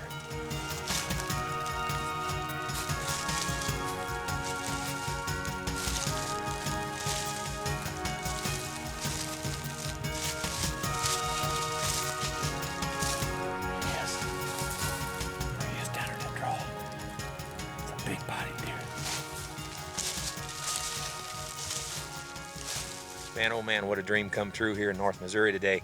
It's 13th of November, and I just shot the best buck of my life in my home state. I've lived in Missouri my whole life, never have shot a really good deer here, and this is a dandy. I don't know what he'll score, really don't care. I just know he's a great buck, and got my son behind the camera, and we're just having just a great day today. It's opening day of Missouri rifle season 2004, and we hadn't seen any good bucks bow hunting in there, but we know they're here. We've got some trail photos of them, but we didn't have any of this buck.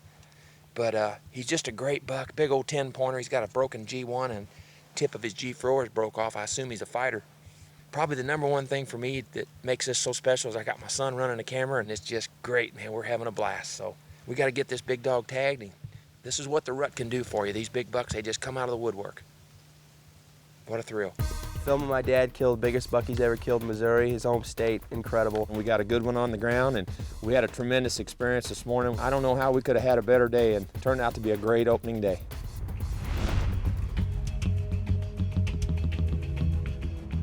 Planning for hunting is probably my #1 passion. I'm fortunate enough we own a farm in the north part of Missouri, and I spend a great deal of time working on my food plots and improving my hunting habitat, and to me it's a passion just as much as hunting. I really enjoy it. It's neat to see it all come together and see those work the ground and see the food plots come up and see the animals start working on them, and then using our trail cameras on those food plots and just seeing the whole puzzle come together. It just makes our season.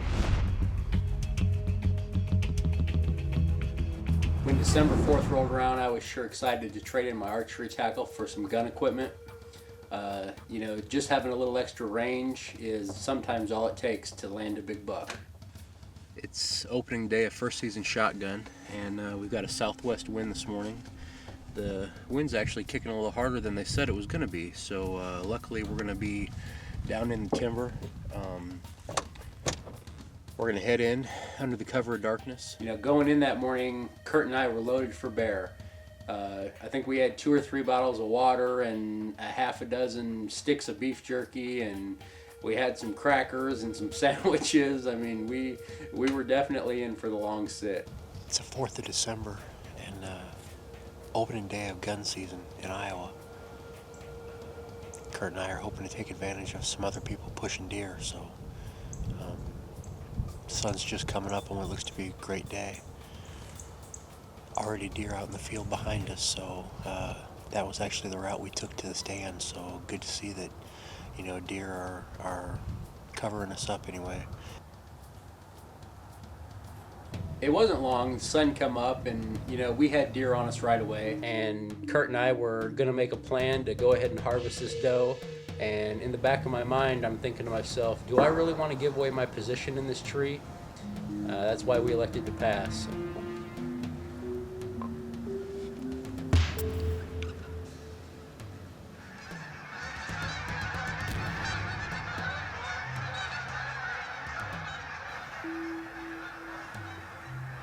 Not a whole lot going on. You know, hopefully we'll see some action. Sun's starting to go down, and as of the moon phase, they should be on natural movement right about now. So, Kurt and I have been here since 5 o'clock this morning. We came in under the cover of darkness and wanted to treat this gun season just like another day of bow hunting, but Seems like the pressure all around us has got the deer just sort of stagnant. Somebody's shooting over there. Somebody's seeing something. Deer coming right here, Kurt. Right behind you.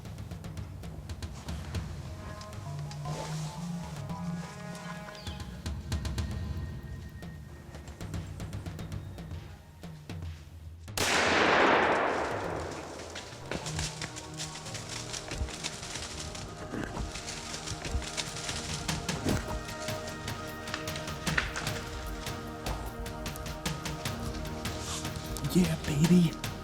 Nice work, John Frank. Hey, baby, guys, I can't believe we sat all day, Kurt. I can't freaking Big 9, baby. I can't believe we have sat all day, Kurt. It is almost 4 o'clock, dude. Can you believe that, Kurt? No. Oh my good God. After 11 hours, dude, that's amazing. That is the first shooter we saw all day. That is the first shooter we have seen all day.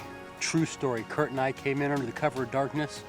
It is about 5 minutes to 4, and that right there is a sign that Kurt and I sat all day, and it paid off. I tell you what, I'm shooting the new Thompson Center Omega, and that is honestly the first deer that I have ever pulled up on with this combination of the Nikon scope and the Thompson Center gun. Oh my good gosh. And that's a nice buck. Yeah. That is a really nice buck. First shooter we've seen all day.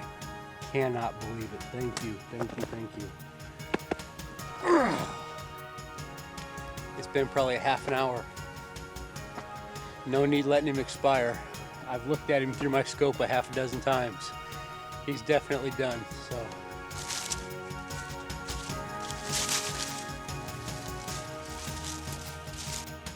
I tell you, Kurt and I were almost lulled into a sense of sleep there. We sat for almost 11 hours. We're kind of caught up in watching the geese fly over, and I heard a branch break, and I spun real quick and saw a glimpse of horns coming, and I knew it was big horns. And didn't waste any time grabbing the Thompson Center, and came in about 50 yards, absolutely punched him as hard as I possibly could. Couldn't have walked up to him and placed the bullet in a better spot. 65 yards, he piled up, and we're gonna call that a hunt for the first season of shotgun. Absolutely thrilled. That's one of the nicest bucks I've ever shot with a muzzleloader. I'm one of them guys that is, I don't change guns very easily. And for me to put down the old slugger and pick up the Thompson Center was saying something. But having confidence in your weapon and having confidence in your spot pretty much allowed Kurt and I to sit for 11 hours. That was a pretty brutal sit, but when you got results like this, it's well worth it.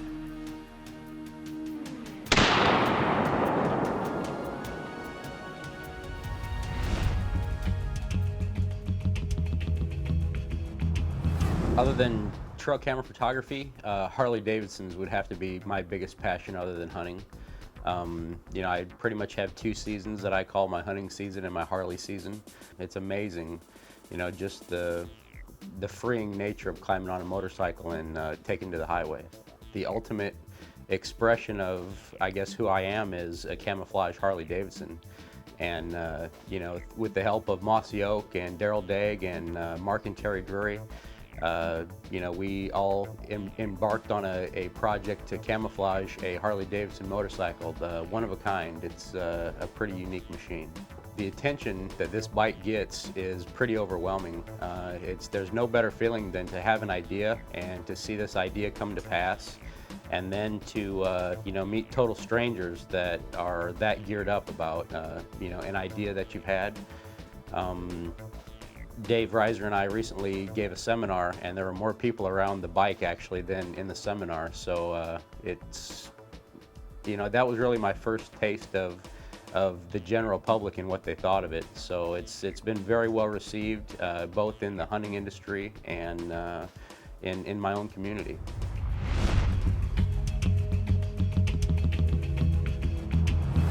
Dream Season, as a video goes, has been with Drury Outdoors now for the last 8-9 years. We also do a television series by the name Dream Season. And for those of you who are fans of the Dream Season television show, the following 2 excerpts or a sneak peek at one of the amateur teams that Terry and I chose for this upcoming season of Dream Season. Eric Hale and Chris Ward from the great state of Virginia and their friend Terry Edwards.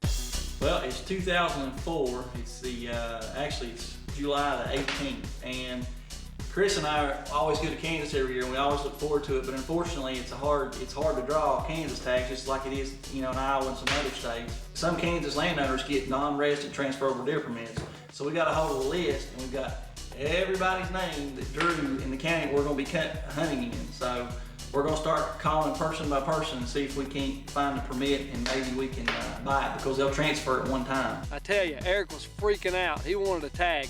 He got on the phone, started calling people with permits. He was on that phone all day long. I just want to call and check and see with you if it was for sale or if you had it promised to an outfitter or someone else. It is for sale? Okay. What are you asking for it? Yeah! Right, man. Can't believe it, dude. I cannot believe it. We got our Kansas permit. It only took 6 hours. As you can see from this list, Chris and I didn't give up. Where there's a will, there's a way. And we never give up on anything. But I mean, we have called people all stinking day today, and we got it. We finally got it. So now the only thing I got to do is I got to call my buddy Terry and see if he got one. I got to hand it to Eric. He scored 2 permits. We already promised one to our good friend Terry. Eric took the other one. Guess where it left Chris?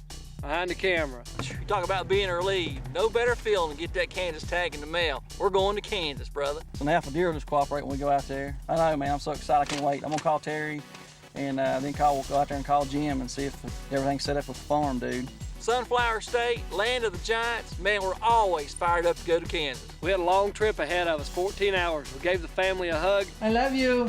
We were ready to drive all night. Well, we're heading to Kansas, and after waiting 2 hours for Terry and Eric, I think we're finally on our way, so.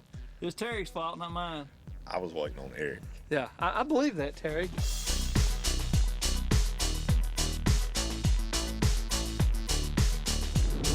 Well, it's 13 hours later, and we're about to arrive in Kansas from Virginia, and we got snow waiting on us. This year, we're actually hunting with Terry on one of his farms out here in Kansas, and it's just an awesome lease that we have. Hopefully, the deer will move good for us, and we'll try to kill a couple of big Kansas bucks.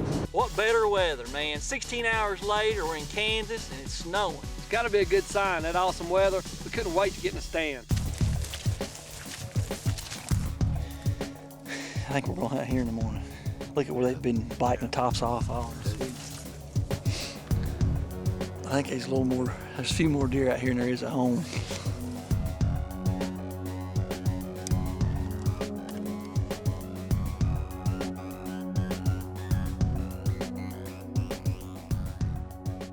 First couple of days in Kansas, we just sat back and sat in observation mode. It's day 1, morning 1, Kansas opening. It's cold. And we're in an observation stand. This farmer's had this stand here for several years, and it's just a good stand for us to get into and kind of figure out what the deer are doing. So we're gonna sit here this morning and 7-day hunt and see what's going on. Tell me the wildlife eye doesn't work. That's a big matriarch or doe. Never bothered her a bit.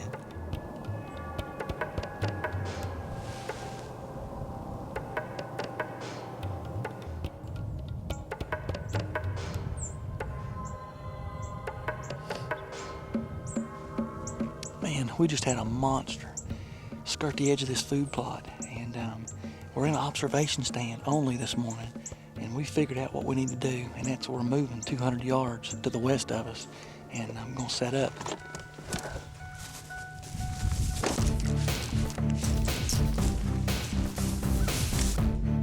As usual, Eric held the camera while I hung the stands. Awesome setup. Biologic food plot, man-made pond, timber in the shape of a Y around it, awesome funnel. Well, Chris did all the work. I didn't do much, but we got them in, so hopefully something good will happen to us before the end of the week. We can't even get in here and get out of here without there being. This is a major funnel, so I think we're gonna see a lot of deer on the next few days. I couldn't wait to get back to this set. Day 4, I tell you, the excitement was so thick in the air you could cut it. It's nice and cold this morning, moon's high in the sky. We're going to the set there in the funnel where we hung a couple days ago. We've let it quieten down, and hopefully a good mature buck will come by and we can make a shot. You know, it was one of those rare mornings you couldn't even get set up before deer were all over us. Well, the morning was progressing. We were seeing a lot of deer movement. I heard a huge splash. I turned around, there was a coyote busted through the ice on the pond. I got on him as quick as I could, but I couldn't get him in that pond. He was running across the field. That coyote was thinking he was going to cross this pond. It's froze. He got up there at the head of it, he fell into it. Poor fella, I felt kind of sorry for him, but I guess he's froze to death.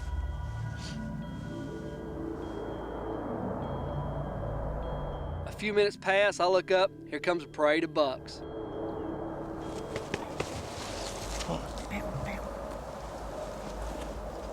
He's behind a 6-point.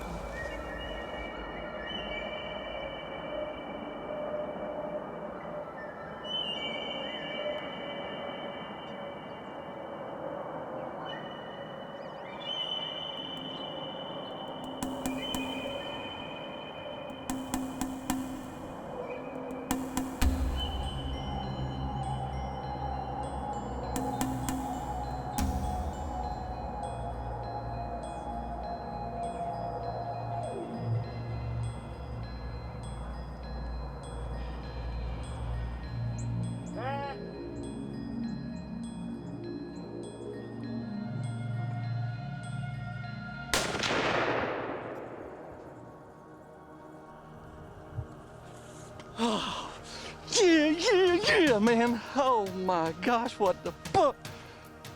That is a Kansas giant right there. Oh. Oh. You did awesome, buddy. You did awesome. Look at me. You did awesome. You gotta love Eric's reaction. He was so excited, he didn't have a clue what he was saying. That's an awesome buck, man. I'm just fired up. I can jump out of the stand right now. I'm so fired up.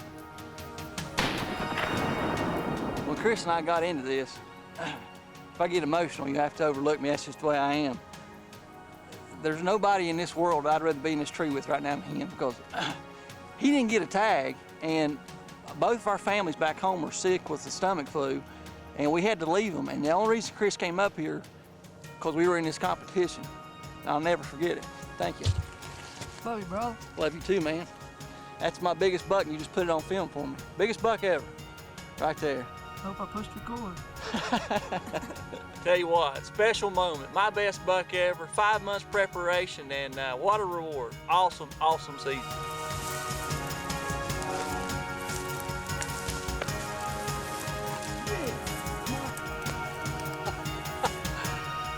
Tell you what, dream season just keeps getting better and better for Chris and I. All the way from Virginia to Kansas, 1,000 miles, on a lease out here that we secured with our good friend Terry, a couple farms out here several years ago. And my good buddy Chris behind the camera with me, biggest buck ever. Just an awful special moment right now.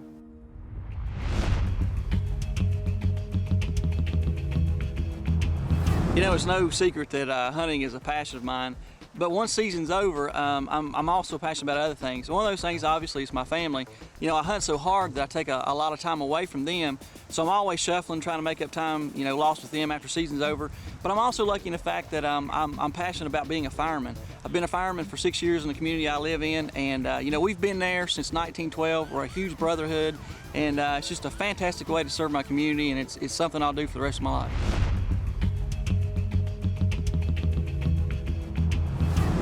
Homestead here today, and I'm hunting this bottom because of the wind. The wind's supposed to gust up to 40, 50 mile an hour today, so I'm gonna stay down low thinking that these deer are gonna try and stay out of the wind and down into the, you know, kind of in this low-lying area. And Taylor, the last time anyone was in here was when Taylor shot her deer, and she sat in a little blind that was in the middle of the field there, shot a real nice buck.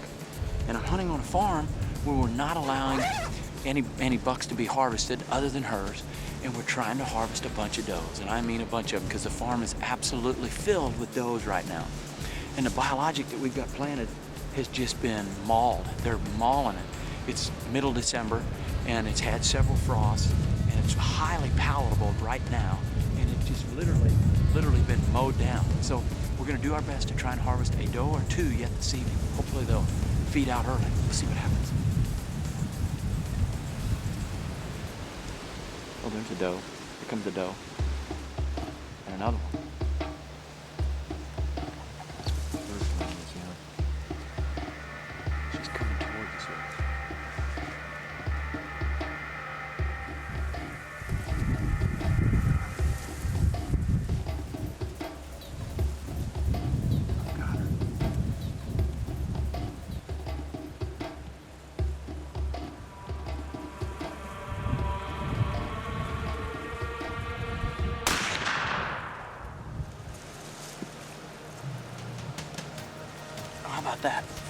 day hunt. 12:15, 12:20 here in the afternoon. We just sat all our stuff out, our little chairs, got our little blind built. I was gonna take a nap, didn't even get a chance. We're sitting here talking, shooting the breeze, you know. It's nice. She didn't run nowhere. Be able to drive right up to her, load her up. I think we're gonna sit here a little while longer because there's a pretty good chance we'll get another one out of this blind. Good deal, that's a great deal. Well, I'm gonna go field dress her, drag her to the edge, and sit here the rest of the day. We may, you know, get lucky and harvest another doe. That's what we're trying to do, is our part, managing a doe herd. Get my tag, get a tag slapped on her real quick. Well, we're gonna change positions here. Mike and I have switched spots. I'm now the camera person, Mike's the shooter. We're still in the same blind. We're hoping to try and harvest another doe. We're just down from Taylor's little blind where Taylor harvested her first buck. Mike's using Taylor's gun, a little Thompson Center. It's been great luck. She's got her lucky charm on there. So we're gonna see how it goes this evening. He's looking relaxed. Matter of fact, he looks like he's about to fall asleep. Talk to me, big man. Would you leave me alone? What you got? Well, I was about to sleep, to tell you the truth.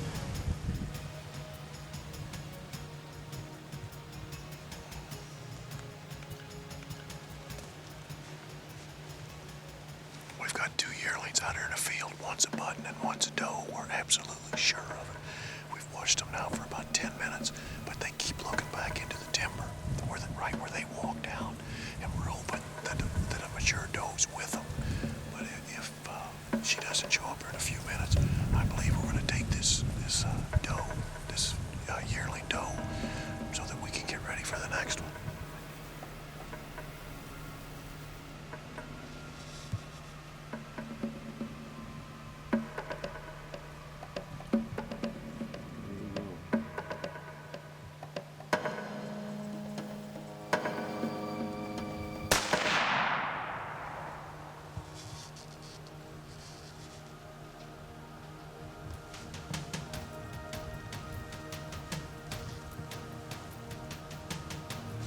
Pow.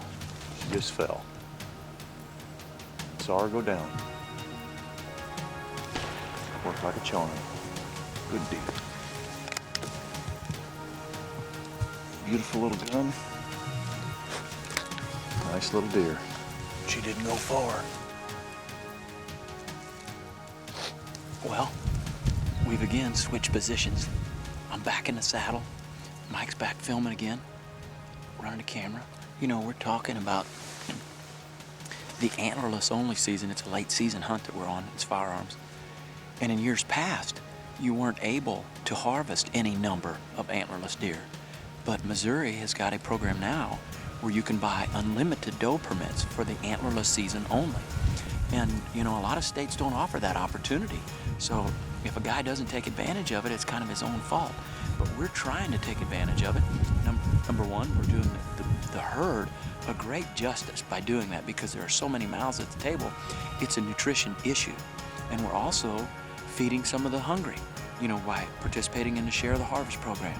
So we know it'll do the deer herd good, but we're really fortunate to have a program like Share the Harvest, and we feel tickled just to be a part of it.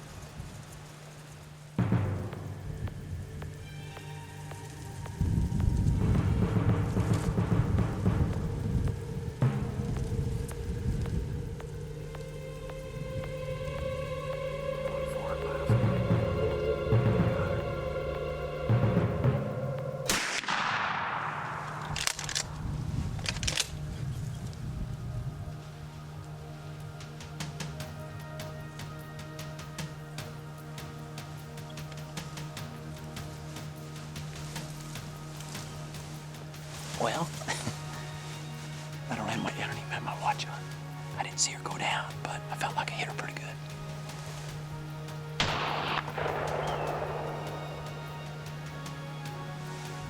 Well, we're gonna go through the ritual again. I got the tag. We're gonna go try and find her. Got the knife, got the saw, got the gloves.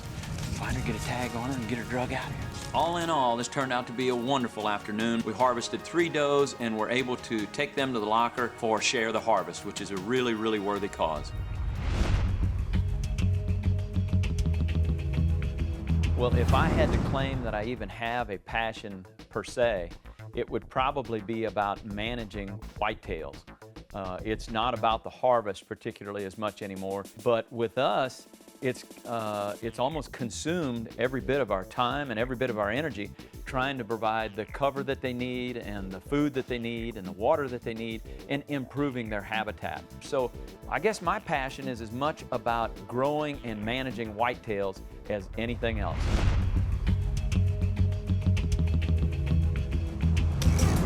The rut has come and gone. The deer now have gotten a little subdued. Now they're starting to move again. They're coming to the food plots. They're coming to the fields. It's late season. It's one of our favorite times to be in a stand.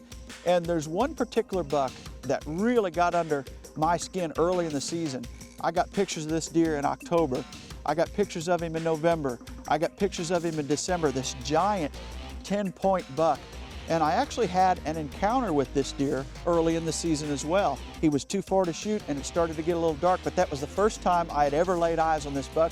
It's a giant buck back at the back end of the field. I had one goal in mind. I had wildlife eyes out all over and I'm trying to get footage of this deer and I can't do it. I can't get it.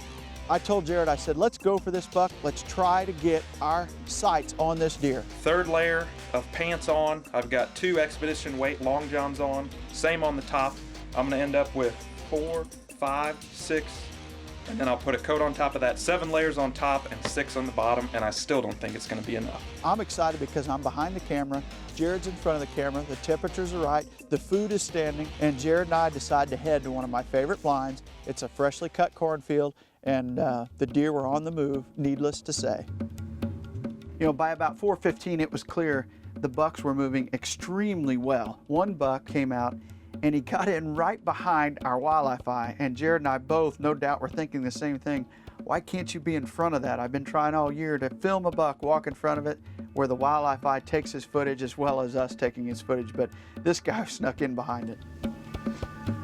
Then, as is so often the case, as darkness starts to approach, a beautiful 9-point comes out, and he makes a scrape. Want to work in the scrape? Yeah. Well, it's exciting just to see a deer that small.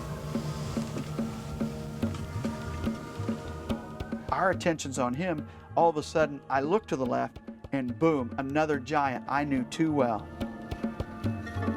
I'm looking at this buck, and immediately I started thinking of all the photographs I've gotten of this deer throughout the year. I had photos in velvet, and I also had photos of him in December. I also had fantastic wildlife eye footage of him, and I had footage of him on 2 or 3 different areas, all within about a half mile of the other.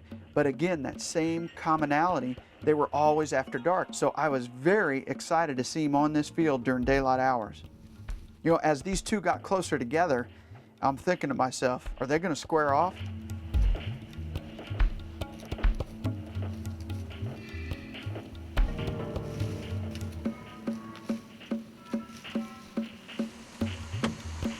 How are you getting out of here?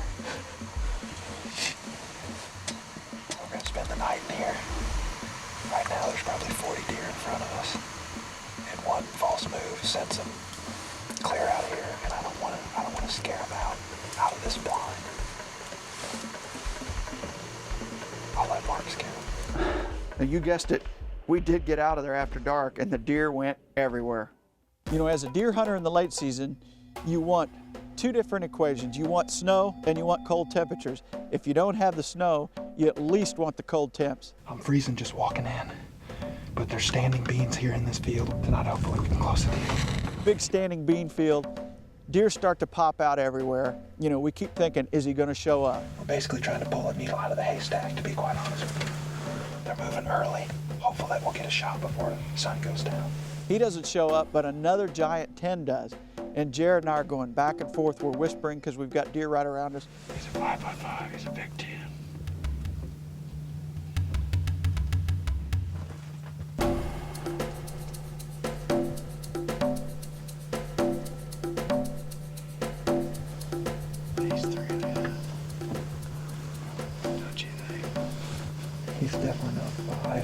you know, at the end of the day, we said, let's hold. The weather's in our favor. Let's just wait and see if we can get on that one Big Ten. We can't get him off of our mind. The season just keeps getting better. We've got some other stands in mind, but first, it's a short break for Christmas. We've got wildlife eyes running all over the farm, and hopefully we're getting footage. They're hunting for us while we're gone. It's the first thing we're gonna do when we get back is check them. But first, there's some business to take care of. We've got a hunt with Sister Linda, Jared's mother, right after Christmas. Last year, we took Barb and Linda, both got does. This year, Barb's daughter Jody's expecting a baby. It's a real family affair. So Linda's by herself. You know, the first morning of the hunt, I was the first one up. So I decided to give a little wake-up call to brother Terry and nephew Jared. Who's this guy? It's December the 27th, and we're getting up for a morning hunt. That's the stupid thing. Slightly ridiculous. We don't have to. That's what I was gonna say. Can we just hunt tonight? Linda's already dressed. She's down in the bathroom. I didn't get to wake her. She's up and dressed. Uh-huh. I couldn't wait any longer. I got it. Let's go. Linda and I go one direction, Terry and Jared go another, and Terry and Jared are into the deer. They go to a biologic field on a south wind of a morning, and they were quite amazed at what they saw. It's a buck I call Unicorn because he's only got a G2 on the right side. Once again, Jared laid off the trigger, and that buck gets a free pass. I've had picture after picture of that deer. I believe he's 5.5, and hopefully he'll stick around and we'll get a crack at that big dog next year.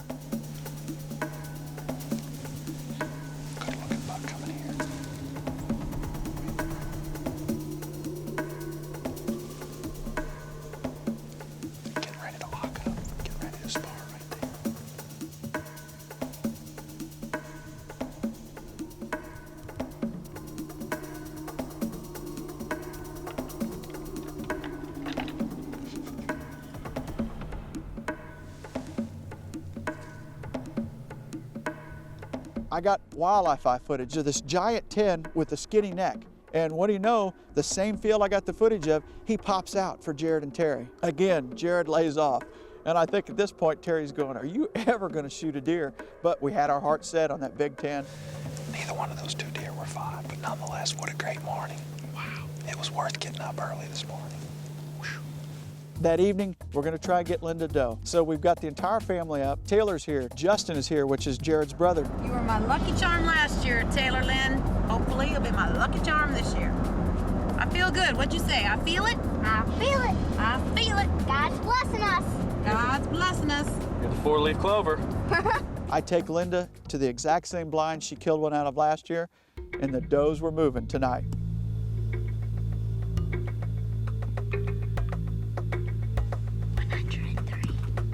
Doe comes out like clockwork. It's a big, big adult, and Linda makes a perfect shot. Oh, God. Oh, I hope it got her.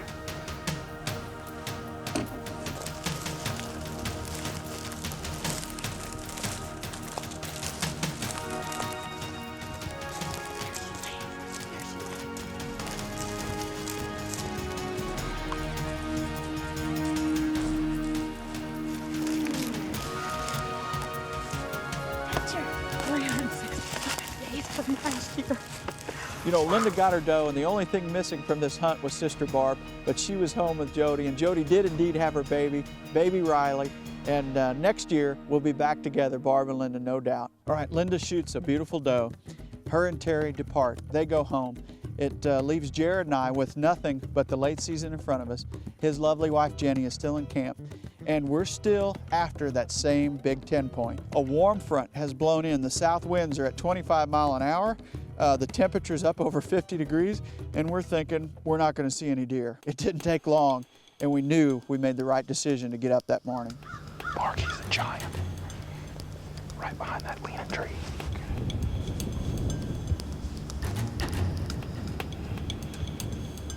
Once I saw the buck, I agreed, and I immediately recognized that deer as the buck we'd been after the entire late season.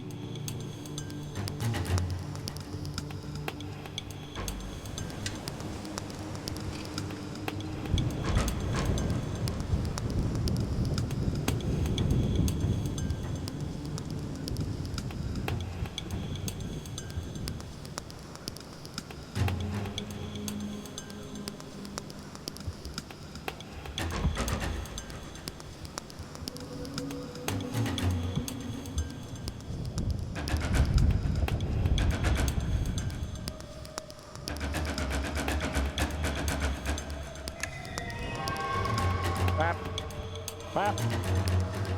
Bap. Bap. Kill him.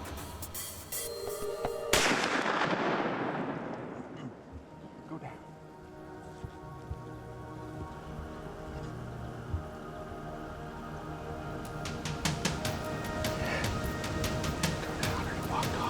He walked off. But, oh my God. I'm shaking so bad.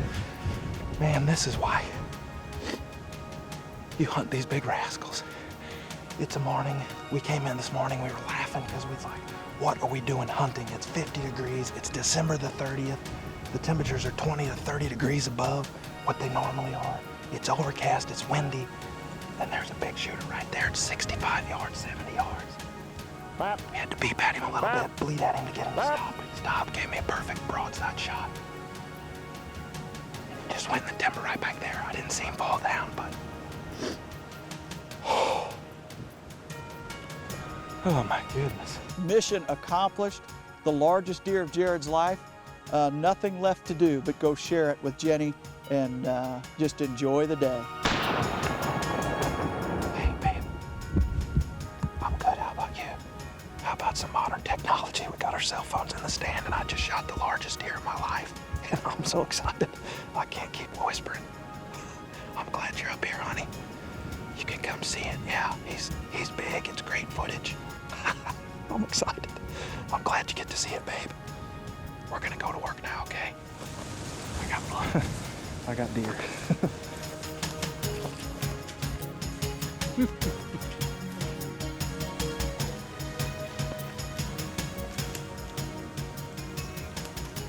Well, what a gorgeous 10-pointer. And I'll tell you what, because of modern technology today, we knew this deer was on this farm. We set the wildlife eyes up to get this deer down and around this timber. We set it on the biologic field that he was on this morning.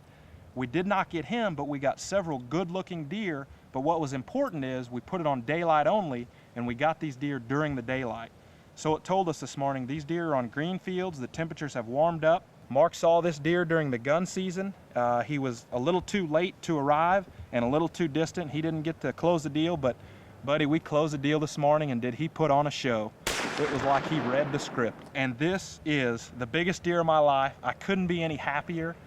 I say it a lot, but I'm the happiest hunter in the woods right now. This is a gorgeous 10-pointer. I am tickled to death with him. I'm glad the Thompson Center found its mark. This feeling never gets old.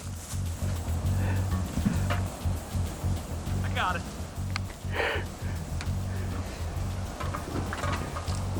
got a lot of adrenaline. You know, all season long I tried to get wildlife eye footage of that deer, and we went and checked the camera after the kill, and here is footage of that deer. Yeah, that's our 10. Is it? Oh yeah. 160-inch 10 heck. Oh yeah. Back it up again. It was like a belated Christmas present because we had footage of him on the 24th and the 25th in the same biologic field that Jared had killed him on. Those deer were sucked into biologic late, and it's the reason we killed that deer. And what a gift to have that wildlife eye footage after the fact. We ended the evening out that evening. We decided to fry a little tenderloin up. Jenny, on the other hand, is eating lasagna. How could you do that to us, Jenny? I thought this was deer meat. Yeah. It might be some. What a great day. Jared and I will never forget it. It is a dream season, that's for sure. Aside from hunting and spending time in the outdoors, I am really passionate about what I do for a living. I'm a pharmacist, and I really get charged up to be the go-between, the intermediary, if you will, between the physician and the patient. So being able to communicate medical information with the physician or the healthcare provider, and then bringing that down to the patient level and taking the medical terms, the medical jargon, simplifying it so that the patients can understand it. Hopefully you've enjoyed Dream Season 8. You got to see, as always in any Drury production, fantastic footage, but you also got to see another side of our Drury Outdoors team, those passions that burn so deeply inside each of their souls. As we always say, thank you, because this production was created for you.